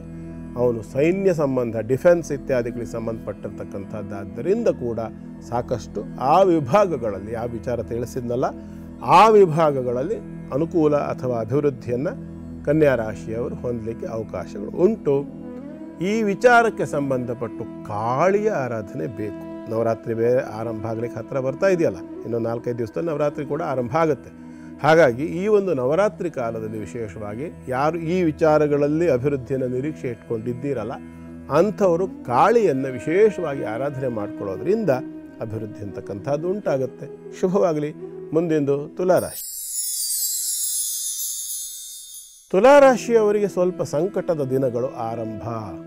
ಹೆಚ್ಚು ತೊಂದರೆಗಳನ್ನು ಅನುಭವಿಸ್ತಕ್ಕಂಥ ಸಾಧ್ಯತೆಗಳು, ಆರೋಗ್ಯದಲ್ಲಿ ವಿಪರೀತವಾಗಿರತಕ್ಕಂತಹ ಬದಲಾವಣೆಗಳನ್ನು ಕೂಡ ಹೊಂದುವಂಥ ಸಾಧ್ಯತೆಗಳು ಕಾಣಿಸುತ್ತೆ. ಕಾರಣ ಅಂತಂದರೆ ಆರೋಗ್ಯಂ ಪದ್ಮಬಂಧು ಅಂತ ಹೇಳ್ತಾರೆ. ಸೂರ್ಯ ಆರೋಗ್ಯಕಾರಕ ಅಂತ. ಅವನಿಗೆ ಕನ್ಯಾ ರಾಶಿಗೆ ಪ್ರವೇಶ ಮಾಡಿಬಿಟ್ಟಿದ್ದಾನೆ. ಅಕಸ್ಮಾತ್ ನಿಮ್ಮ ಜಾತಕದಲ್ಲಿ ಏನಾದರೂ ಸಮಸಪ್ತಮ ಭಾವದಲ್ಲಿ ರವಿ ಮತ್ತು ಶನಿಗಳಿದ್ದ ಪಕ್ಷದಲ್ಲಿ, ನಿಮ್ಮ ಜಾತಕದಲ್ಲಿ ಆ ಒಂದು ಸ್ಥಿತಿ ಇದ್ದ ಪಕ್ಷದಲ್ಲಿ ಈ ಒಂದು ಸಮಸ್ಯೆ ಅಂತಕ್ಕಂಥ ಏನು ಹೇಳಿದ್ನಲ್ಲ ಆ ವಿಭಾಗದಲ್ಲಿ ಆರೋಗ್ಯ ಸಂಬಂಧ ತೊಂದರೆಗಳು ಕಾಣುವಂಥ ಲಕ್ಷಣಗಳುಂಟು. ವ್ಯಾಪಾರ ವ್ಯವಹಾರಗಳಲ್ಲಿ ನಷ್ಟ, ಯತ್ನ ಪ್ರಯತ್ನಗಳಲ್ಲಿ ವಿಘ್ನ, ಆರೋಗ್ಯದಲ್ಲಿ ಕೊರತೆ ಅಥವಾ ತೊಂದರೆ, ಆಸ್ಪತ್ರೆ ದರ್ಶನ ಇತ್ಯಾದಿಗಳೆಲ್ಲವೂ ಕೂಡ ತುಲಾರಾಶಿಯವರಿಗೆ ಹೆಚ್ಚಾಗಿ ಕಾಣಿಸುತ್ತೆ. ಹಾಗಾಗಿ ಹೆಚ್ಚು ಎಚ್ಚರಿಕೆಯಿಂದ ಇರಿ. ಶರೀರದ ಉಷ್ಣತೆಯನ್ನು ಆದಷ್ಟು ನಿಯಂತ್ರಣದಲ್ಲಿ ಇರಲಿಕ್ಕೆ ಪ್ರಯತ್ನ ಮಾಡಬೇಕು. ವಾತ ಪಿತ್ತ ಕಫ ಅಂಥೇಳಿ ಏನು ಹೇಳ್ತಾರಲ್ಲ, ಈ ತ್ರಿದೋಷಗಳು ಅಂತ ಹೇಳ್ತಾರೆ, ಇದರಲ್ಲಿ ಪಿತ್ತ ವ್ಯತ್ಯಾಸ ಆಗ್ತಕ್ಕಂಥ ಲಕ್ಷಣಗಳುಂಟು. ಇದರಿಂದಾಗಿ ಸಾಕಷ್ಟು ಸಮಸ್ಯೆಗಳು ದೊಡ್ಡ ಮಟ್ಟದಲ್ಲಿ ಕೂಡ ಕೆಲವರಿಗೆ ಬರಬಹುದು. ಎಚ್ಚರಿಕೆಯನ್ನು ವಹಿಸಬೇಕು. ಟ್ರೀಟ್ಮೆಂಟ್ ಇತ್ಯಾದಿಗಳನ್ನು ಮಾಡಿಕೊಳ್ಳೋದ್ರ ಜೊತೆಯಲ್ಲಿ ದುರ್ಗಾ ಪರಮೇಶ್ವರಿಯನ್ನು ಆರಾಧನೆ ಮಾಡಿಕೊಳ್ಳೋದು ಸೂಕ್ತ. ಒಳ್ಳೆಯದಾಗಲಿ. ಮುಂದೆಂದು ವೃಶ್ಚಿಕ ರಾಶಿ. ವೃಶ್ಚಿಕ ರಾಶಿಯವರಿಗೆ ಇವತ್ತಿನ ದಿನ ತಕ್ಕ ಮಟ್ಟಿಗೆ ಉತ್ತಮವಾಗಿರತಕ್ಕಂಥದ್ದು ಕಾಣಿಸುತ್ತೆ. ಲಾಭಾಧಿಪತಿ ಮತ್ತು ಕರ್ಮಾಧಿಪತಿ ಎರಡೂ ಸಹ ಏಕತ್ರವಾಗಿರತಕ್ಕಂಥದ್ದು ಒಳ್ಳೆಯ ಒಂದು ಯೋಗ. ಕರ್ಮದಲ್ಲಿ ಉದ್ಯೋಗದಲ್ಲಿ ಆಗ್ತಕ್ಕಂಥ ಅಭಿವೃದ್ಧಿಯನ್ನು ಊಹಿಸಬಹುದಾಗಿರುತ್ತೆ. ಅಷ್ಟಮದಲ್ಲಿ ಗುರು ಸ್ವಲ್ಪ ಮಟ್ಟಿಗೆ ಶರೀರದ ಅಧೋಭಾಗಗಳಲ್ಲಿ, ಸೊಂಟದ ಭಾಗಗಳಲ್ಲಿರಬಹುದು, ಮಂಡಿ ತೊಡೆ ಇತ್ಯಾದಿ ಭಾಗಗಳಲ್ಲಿ ಸಾಕಷ್ಟು ತೊಂದರೆಗಳು ಕೂಡ ಊಹಿಸಬಹುದಾಗಿರುತ್ತೆ. ಬೇರೆ ಎಲ್ಲ ವಿಭಾಗದಲ್ಲಿ ಕೂಡ ಅಭಿವೃದ್ಧಿಯನ್ನು ಊಹಿಸಿದ್ರೂ ಶಾರೀರಿಕವಾಗಿರ್ತಕ್ಕಂಥ ಈ ತೊಂದರೆಗಳನ್ನು ಎದುರಿಸಬೇಕಾಗಿ ಬರಬಹುದು. ಹಾಗಾಗಿ ಅದಕ್ಕೆ ಬೇಕಾಗಿರ್ತಕ್ಕಂಥದ್ದು ವಾತ ಸಂಬಂಧ ಸಮಸ್ಯೆಗಳು ಕಾಣಿಸುತ್ತೆ. ಹಾಗಾಗಿ ವಾತಾತ್ಮಜನನ್ನು ಆರಾಧನೆ ಮಾಡಿಕೊಳ್ಬೇಕು. ಯಾರು ವಾತಾತ್ಮಜ? ಆಂಜನೇಯ. ಅವಾತವಾಹಿ ಭೇಷಜಂ ವಿವಾತವಾಹಿ ಯದ್ರಪಃ. ಆ ಆಂಜನೇಯನ ಆರಾಧನೆಯನ್ನು ಮಾಡಿಕೊಂಡಿದ್ದರಿಂದ ಸಾಕಷ್ಟು ಅನುಕೂಲ ಅಂತಕ್ಕಂಥದ್ದಾಗುತ್ತೆ. ನಿರ್ಭಯತ್ವಂ ಅರೋಗತ. ಹನುಮಂತನ ಆರಾಧನೆ ಮಾಡಿದ್ರಿಂದ ಭಯ ಮತ್ತು ಅನಾರೋಗ್ಯಗಳು ದೂರವಾಗ್ತದೆ ಅಂತ ಹೇಳ್ತಾರೆ. ಆರಾಧನೆ ಮಾಡಿಕೊಳ್ಳಿ. ಶುಭವಾಗಲಿ. ಗುರುಗಳೇ, ಮಾಲೂರಿನಿಂದ ನಾಗರಾಜ್ ಅನ್ನೋರು ಪ್ರಶ್ನೆಯನ್ನು ಕಳಿಸಿದ್ದಾರೆ. ಮೊದಲಿಗೆ ಅವರು ಹುಟ್ಟಿರುವಂಥ ದಿನಾಂಕ 1-2-1992 ರಾತ್ರಿ 9:30 ಹುಟ್ಟಿರುವಂಥದ್ದು. ಅವರ ಪ್ರಶ್ನೆ ಬಹಳ ಸಿಂಪಲ್ ಆಗಿದೆ. ಗುರುಜಿ ನಮಸ್ಕಾರ. ನನ್ನ ಲೈಫಲ್ಲಿ ನಾನು ಏನೇ ಮಾಡಿದ್ರೂ ಕೂಡ ಮೇಲ್ ಬರೋಕ್ಕಾಗ್ತಿಲ್ಲ. ತುಂಬ ಪ್ರಯತ್ನ ಪಡ್ತಾ ಇದ್ದೀನಿ, ಬಹಳ ಕುಗ್ಗೋಗ್ತಾ ಇದ್ದೀನಿ. ಯಾಕೆ ನನಗಿಷ್ಟು ಕಷ್ಟ? ಪ್ರಾಬ್ಲಮ್ಸ್ ಮೇಲೆ ಪ್ರಾಬ್ಲಮ್ಸ್ ಬರ್ತಾ ಇದೆ. ಏನಕ್ಕೆ ಗುರುಜಿ? ನನ್ನ ಜಾತಕದಲ್ಲಿ ಏನಾದರೂ ದೋಷ ಇದೆಯಾ? ದಯಮಾಡಿ ತಿಳಿಸಿಕೊಡಿ ಅಂತ. ನಾಗರಾಜ್, ಮಾಲೂರಿನಿಂದ. ನಾಗರಾಜ್ ಅವರೇ, ನೀವು ಕಳಿಸಿರ್ತಕ್ಕಂಥ ಡೇಟ್ ಆಫ್ ಬರ್ತ್ ಟೈಮ್ ಪ್ರಕಾರ ನಿಮ್ಮದು ಪೂರ್ವಾಷಾಢ ನಕ್ಷತ್ರ ಧನು ರಾಶಿಯಾಗಿದೆ ಮತ್ತು ಕನ್ಯಾ ಲಗ್ನ ಆಗಿದೆ. ಜಾತಕದ ಪ್ರಕಾರ ನೋಡಿದಾಗ ಪೂರ್ವ ಪುಣ್ಯ ಸ್ಥಾನದಲ್ಲಿ ವೈರುಧ್ಯ ಯೋಗ ಇದೆ. ಪೂರ್ವ ಪುಣ್ಯ ಸ್ಥಾನ ಅಂದರೆ 5ನೇ ರಾಶಿ. ಜನ್ಮ ಲಗ್ನದಿಂದ 5ನೇ ರಾಶಿ ಆಗಿರತಕ್ಕಂಥ ಮಕರದಲ್ಲಿ ರವಿ, ಬುಧ ಮತ್ತು ಶನಿ ಇರತಕ್ಕಂಥದ್ದು. ಜೊತೆಯಲ್ಲಿ ಇಲ್ಲಿ ಗುರು 12ನೇ ಮನೆ ವ್ಯಯಸ್ಥಾನದಲ್ಲಿ ಸಿಂಹದಲ್ಲಿ ಇರತಕ್ಕಂಥದ್ದು. ಇದು ಎರಡನ್ನೂ ಸಹ ತಾಳೆ ಹಾಕಿ ನೋಡಿದಾಗ ಅತ್ಯಂತ ಸ್ಪಷ್ಟವಾಗಿ ಗೊತ್ತಾಗ್ತಕ್ಕಂಥದ್ದೇನು? ಗುರು ವ್ಯಯ ಪಂಚಮದಲ್ಲಿ 2 ಪಾಪಗ್ರಹಗಳ ಜೊತೆಯಲ್ಲಿ 1 ಶುಭಗ್ರಹ ಸತ್ವಹೀನವಾಗಿರತಕ್ಕಂಥ ಬುಧ. ಹಾಗಾಗಿ ಇಲ್ಲಿ ಅತ್ಯಂತ ಸ್ಪಷ್ಟವಾಗಿ ಗೊತ್ತಾಗ್ತಕ್ಕಂಥದ್ದೇನಂತಂದರೆ ಜನ್ಮಾಂತರದ ಅಥವಾ ಕೌಟುಂಬಿಕವಾಗಿರತಕ್ಕಂತಹ ಜೆನೆಟಿಕಲಿ, ಶಾಸ್ತ್ರೀಯವಾಗಿ ನಾವು ಸೈಂಟಿಫಿಕ್ ಆಗಿ ಹೇಳೋದಾದರೆ ಜೆನೆಟಿಕಲಿ ಇರ್ತಕ್ಕಂಥ ಕೆಲವಷ್ಟು ಸಮಸ್ಯೆಗಳು ಅಂತ ಕಾಣುತ್ತೆ. ಅಪರಾಧಗಳು ಅಂತೇಳಿ ಶಾಸ್ತ್ರೀಯವಾಗಿ ಹೇಳ್ತೇವೆ. ಇದಕ್ಕೆ ಕಾರಣವಾಗಿ ಬಂದಿರತಕ್ಕಂಥ ಸಮಸ್ಯೆಗಳು ಅಂತ ಕಾಣಿಸುತ್ತೆ. ಹಾಗಾಗಿ ನೀವು ಇದಕ್ಕೆ ಪರಿಹಾರವನ್ನು ನೋಡಿ. ಬುಡ ಸೋಚಲಿಕ್ಕೆ ಹೋದರೆ ಕೆಲವಷ್ಟು ಮೂಲಗಳು ನೋಡಬಾರ್ದು. ನದಿ ಮೂಲ, ಋಷಿ ಮೂಲ ಇತ್ಯಾದಿಗಳು ನೋಡಬಾರ್ದು ಅಂತ ಹೇಳುತ್ತೆ. ಹಾಗಾಗಿ ಈ ಒಂದು ಸಮಸ್ಯೆ ಇದೆಯಲ್ಲ, ಇದರ ಮೂಲ ಹುಡ್ಕೊಂಡು ಹೋದರೆ ತುಂಬ ರಿಸ್ಕ್ ಇದೆ. ಹಾಗಾಗಿ ಆ ಮೂಲ ಬೇಡ, ನಮಗೆ ಪರಿಹಾರ ಅಷ್ಟೇ ಬೇಕು ಅನ್ನೋದನ್ನು ನೆನಪಿನಲ್ಲಿ ಇಟ್ಕೊಳ್ಳಿ. ಹಾಗಾಗಿ ಇದಕ್ಕೆ ಪರಿಹಾರ ಏನು ಮಾಡಬೇಕು ಅಂತಂದರೆ, ಮೊದಲು ಯಾವುದಾದ್ರೂ ಪರಂಪರಾನುಗತವಾಗಿರತಕ್ಕಂಥ ಗುರು ಪರಂಪರೆ ಅಥವಾ ಯತಿ ಪರಂಪರೆ ಅಥವಾ ಸನ್ಯಾಸಿ ಪರಂಪರೆ ಇರತಕ್ಕಂಥ ಯಾವುದಾದ್ರೂ ಒಂದು ಗುರುಪೀಠವನ್ನು ಆಶ್ರಯಿಸಿ. ಮೊದಲು ಅಲ್ಲಿ ಹೋಗಿ 5 ತೆಂಗಿನಕಾಯಿಗಳನ್ನು ಮೊದಲು ಮನೆಯಲ್ಲಿಟ್ಟು ಪ್ರಾರ್ಥನೆ ಮಾಡಿಕೊಂಡು ತೊಗೊಂಡೋಗಿ ಅಲ್ಲಿ ಅದನ್ನು ಒಪ್ಪಿಸಿಬಿಟ್ಟು ನಿಮ್ಮ ಸಮಸ್ಯೆಗಳನ್ನು ಅವರಿಗೆ ತಿಳಿಸಿ. ಅವರಿಂದ ಅನುಗ್ರಹವನ್ನು ಪಡ್ಕೊಂಡು ಪ್ರಸಾದವನ್ನು ತಗೊಂಡು ಮನೆಗೆ ಬನ್ನಿ. ಇದಾದ ನಂತರದಲ್ಲಿ ತುಂಬ ಮುಖ್ಯವಾಗಿರತಕ್ಕಂಥದ್ದು ಒಂದು ವ್ರತವನ್ನು ಆಚರಣೆ ಮಾಡಬೇಕು. ನೀವು ನಿಮ್ಮ ಕುಟುಂಬ ನೀವು ಜೀವನದಲ್ಲಿ ಏಳಿಗೆಯನ್ನು ಅಭಿವೃದ್ಧಿಯನ್ನು ಕಾಣಬೇಕು ಅಂತಿದ್ದರೆ ನೈಷಾ ತರ್ಕೇಣ ಮತಿರಾಪಣೇಯ, ಲಾಜಿಕಲಿ ನೀವು ಎಲ್ಲದನ್ನೂ ಯೋಚನೆ ಮಾಡೋಕ್ಕೆ ಹೋದರೆ ಅದಕ್ಕೆ ಸರಿಯಾಗಿರ್ತಕ್ಕಂಥ ಸಂಶೋಧನೆ ಮಾಡ್ತಕ್ಕಂಥ ಸಾಮರ್ಥ್ಯ ಕೂಡ ಇರಬೇಕಾಗತ್ತೆ, ರಿಸರ್ಚ್ ಮಾಡ್ತಕ್ಕಂಥ ಕೆಪಾಸಿಟಿ ಇರಬೇಕಾಗತ್ತೆ. ಅದಿಲ್ಲ ಅಂದರೆ ಶ್ರೇಷ್ಠರ ಅನುಸರಣೆ ಅಥವಾ ಶಾಸ್ತ್ರೀಯವಾಗಿರ್ತಕ್ಕಂಥ ವಿಚಾರಗಳ ಅನುಸರಣೆ ಅನಿವಾರ್ಯ. ಹಾಗಾಗಿ ನೀವು 121 ದಿನಗಳ ಪರ್ಯಂತ ಅಲ್ಲಿ ಆ ಒಂದು ಗುರು ಪರಂಪರೆಗೆ ಹೋಗಿ ಅನುಗ್ರಹ ತಗೊಂಡು ಬಂದ ನಂತರದಲ್ಲಿ 121 ದಿನಗಳ ಪರ್ಯಂತರವಾಗಿ ನೀವು ಶಿವಾರಾಧನೆಯನ್ನು ಮಾಡತಕ್ಕದ್ದು.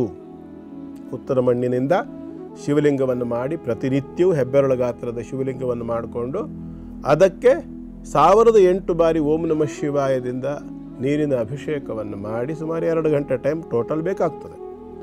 ಅಭಿಷೇಕ ಪೂಜೆ ಇತ್ಯಾದಿಗಳನ್ನು ಮಾಡಿ ಆ ಮಣ್ಣಿನ ಶಿವಲಿಂಗವನ್ನು ಮರುದಿನ ಸ್ನಾನದ ಸಂದರ್ಭದಲ್ಲಿ ಕರಡಿಕೊಂಡು ನೀರಿನಲ್ಲಿ ಆ ಮಣ್ಣನ್ನು ಮೈಗೆ ಹಚ್ಚಿಕೊಂಡು ಸ್ನಾನ ಮಾಡ್ತಕ್ಕಂಥದ್ದು. ಈ ರೀತಿಯಾಗಿ 121 ದಿನ ಇದನ್ನು ಪಾರ್ಥಿವೇಶ್ವರ ಪೂಜೆ ಅಂತ ಹೇಳ್ತಾರೆ. ಈ ಪಾರ್ಥಿವೇಶ್ವರ ಪೂಜೆಯನ್ನು ನಿರಂತರವಾಗಿ 121 ದಿನ ಆಚರಣೆ ಸರಿಯಾಗಿ ಮಾಡಿದ ಪಕ್ಷದಲ್ಲಿ ನಿಮ್ಮ ಹಳೆಯ ದೋಷಗಳೆಲ್ಲವೂ ಕೂಡ ಪರಿಹಾರವಾಗಲಿ ಅನ್ನೋ ಸಂಕಲ್ಪವನ್ನು ಇಟ್ಟುಕೊಂಡು ಮಾಡಬೇಕು. ಇದನ್ನು ಆಚರಣೆ ಮಾಡಿದ ಪಕ್ಷದಲ್ಲಿ ಆ ದೋಷ ಸರಿಯಾದ ರೀತಿಯಲ್ಲಿ ಮಾಡಿದಾಗ ಪರಿಹಾರವಾಗ್ತದೆ. ಖಂಡಿತವಾಗಲೂ ಮುಂದೆ ನಿಮಗೆ ಅಭಿವೃದ್ಧಿಯ ದಾರಿಯನ್ನು ಬಾಗಲು ತೆಗೆದು ಭಗವಂತ ನಿಮ್ಮನ್ನು ಕರ್ಕೊಂಡು ಹೋಗ್ತಾನೆ. ಚಿಂತೆ ಮಾಡಬೇಡಿ, ನಂಬಿಕೆ ಇಟ್ಟು ಆರಾಧನೆ ಮಾಡಿ. ಒಳ್ಳೆಯದಾಗಲಿ. ನಾಗರಾಜ್ ಅವರೇ, ಧನ್ಯವಾದಗಳು ಕಾರ್ಯಕ್ರಮಕ್ಕೆ ನೀವು ಮೆಸೇಜನ್ನು ಕಳಿಸಿದ್ದಕ್ಕಾಗಿ. ಇನ್ನು ವೀಕ್ಷಕರೇ, ನಿಮಗೂ ಕೂಡ ಇಂಥದ್ದೇ ಬಹಳಷ್ಟು ಪ್ರಶ್ನೆಗಳಿರಬಹುದು.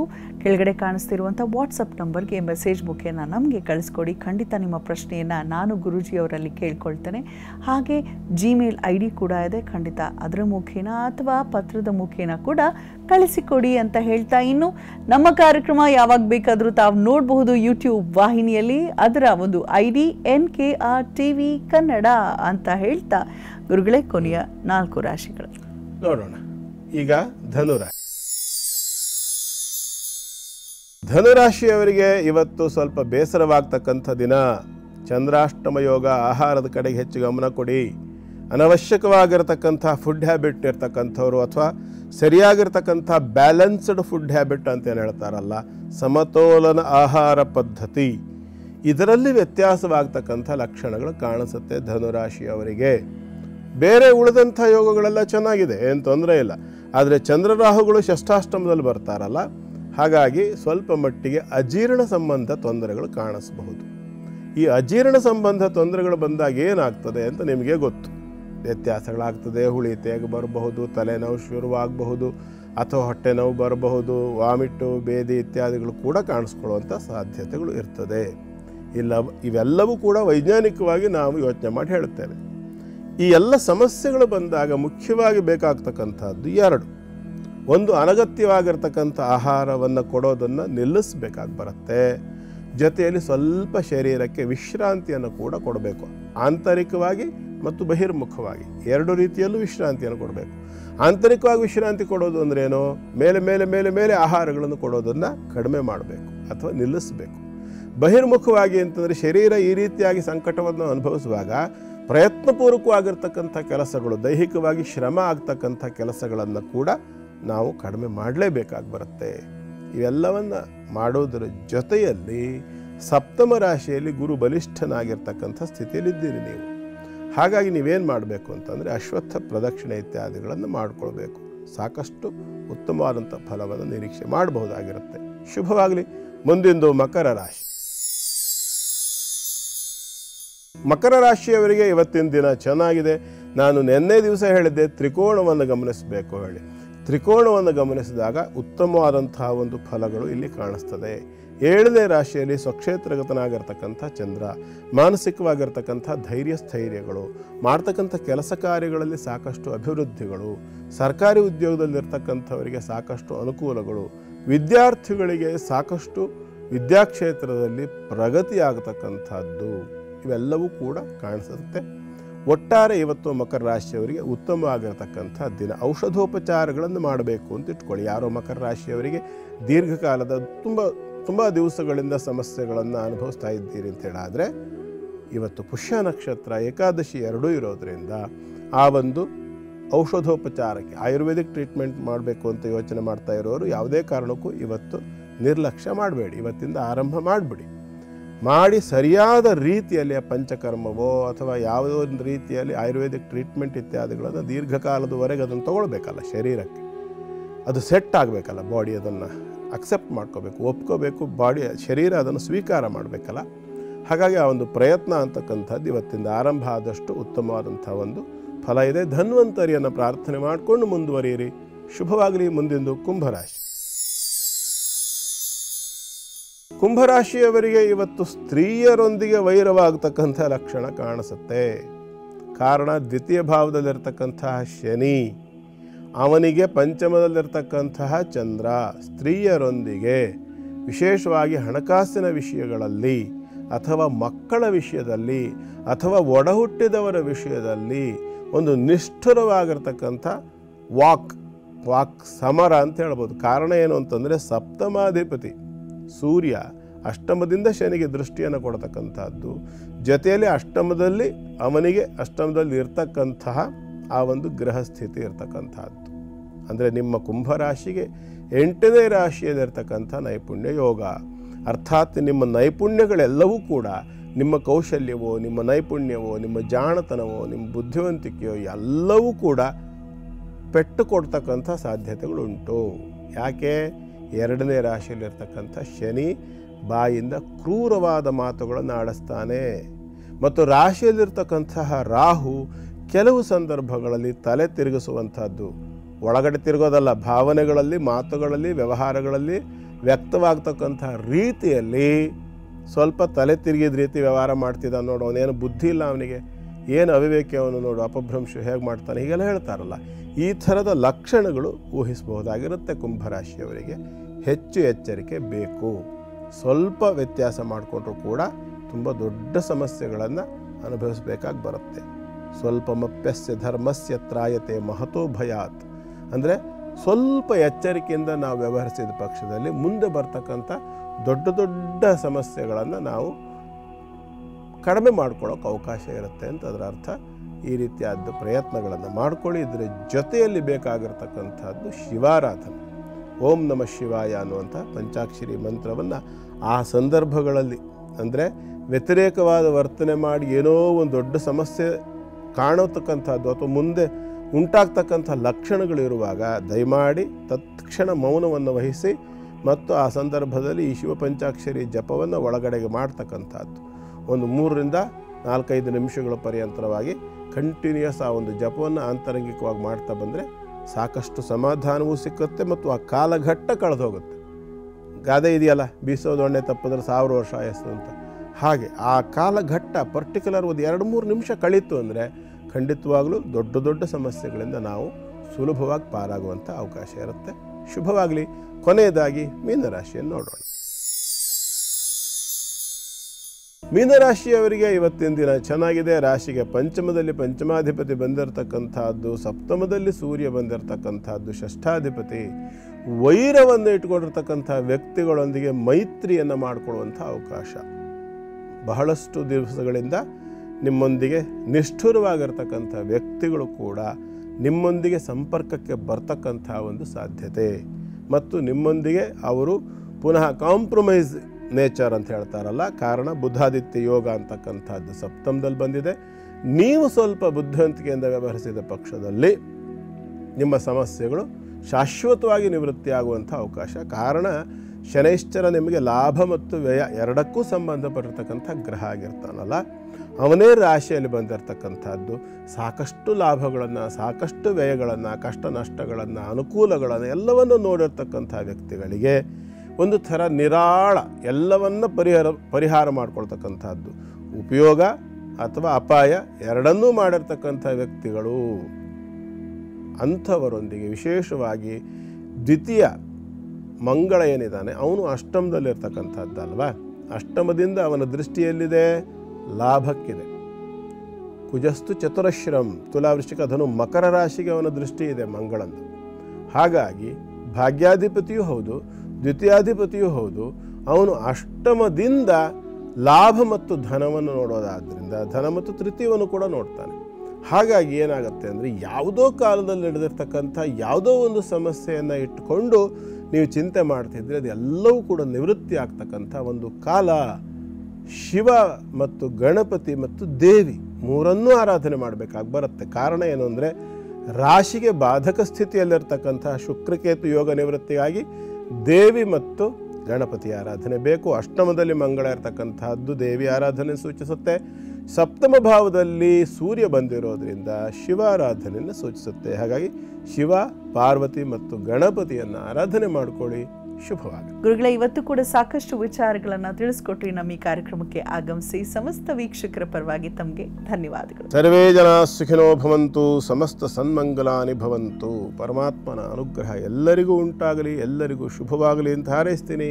ನಮಸ್ಕಾರ. ಪ್ರೀತಿಯ ವೀಕ್ಷಕರೇ, ಹೊರಡೋ ಸಮಯ ಆಗ್ತಿದೆ. ಮತ್ತಷ್ಟು ವಿಶೇಷವಾದ ವಿಚಾರವನ್ನ ಹೊತ್ತು ನಾವು ನೀವು ಭೇಟಿಯಾಗೋಣ ನಾಳಿನ ನಮ್ಮ ಧರ್ಮ ಜ್ಯೋತಿ ಕಾರ್ಯಕ್ರಮದಲ್ಲಿ. ಹೋಗ್ಬರೋದಾ? ನಮಸ್ಕಾರ.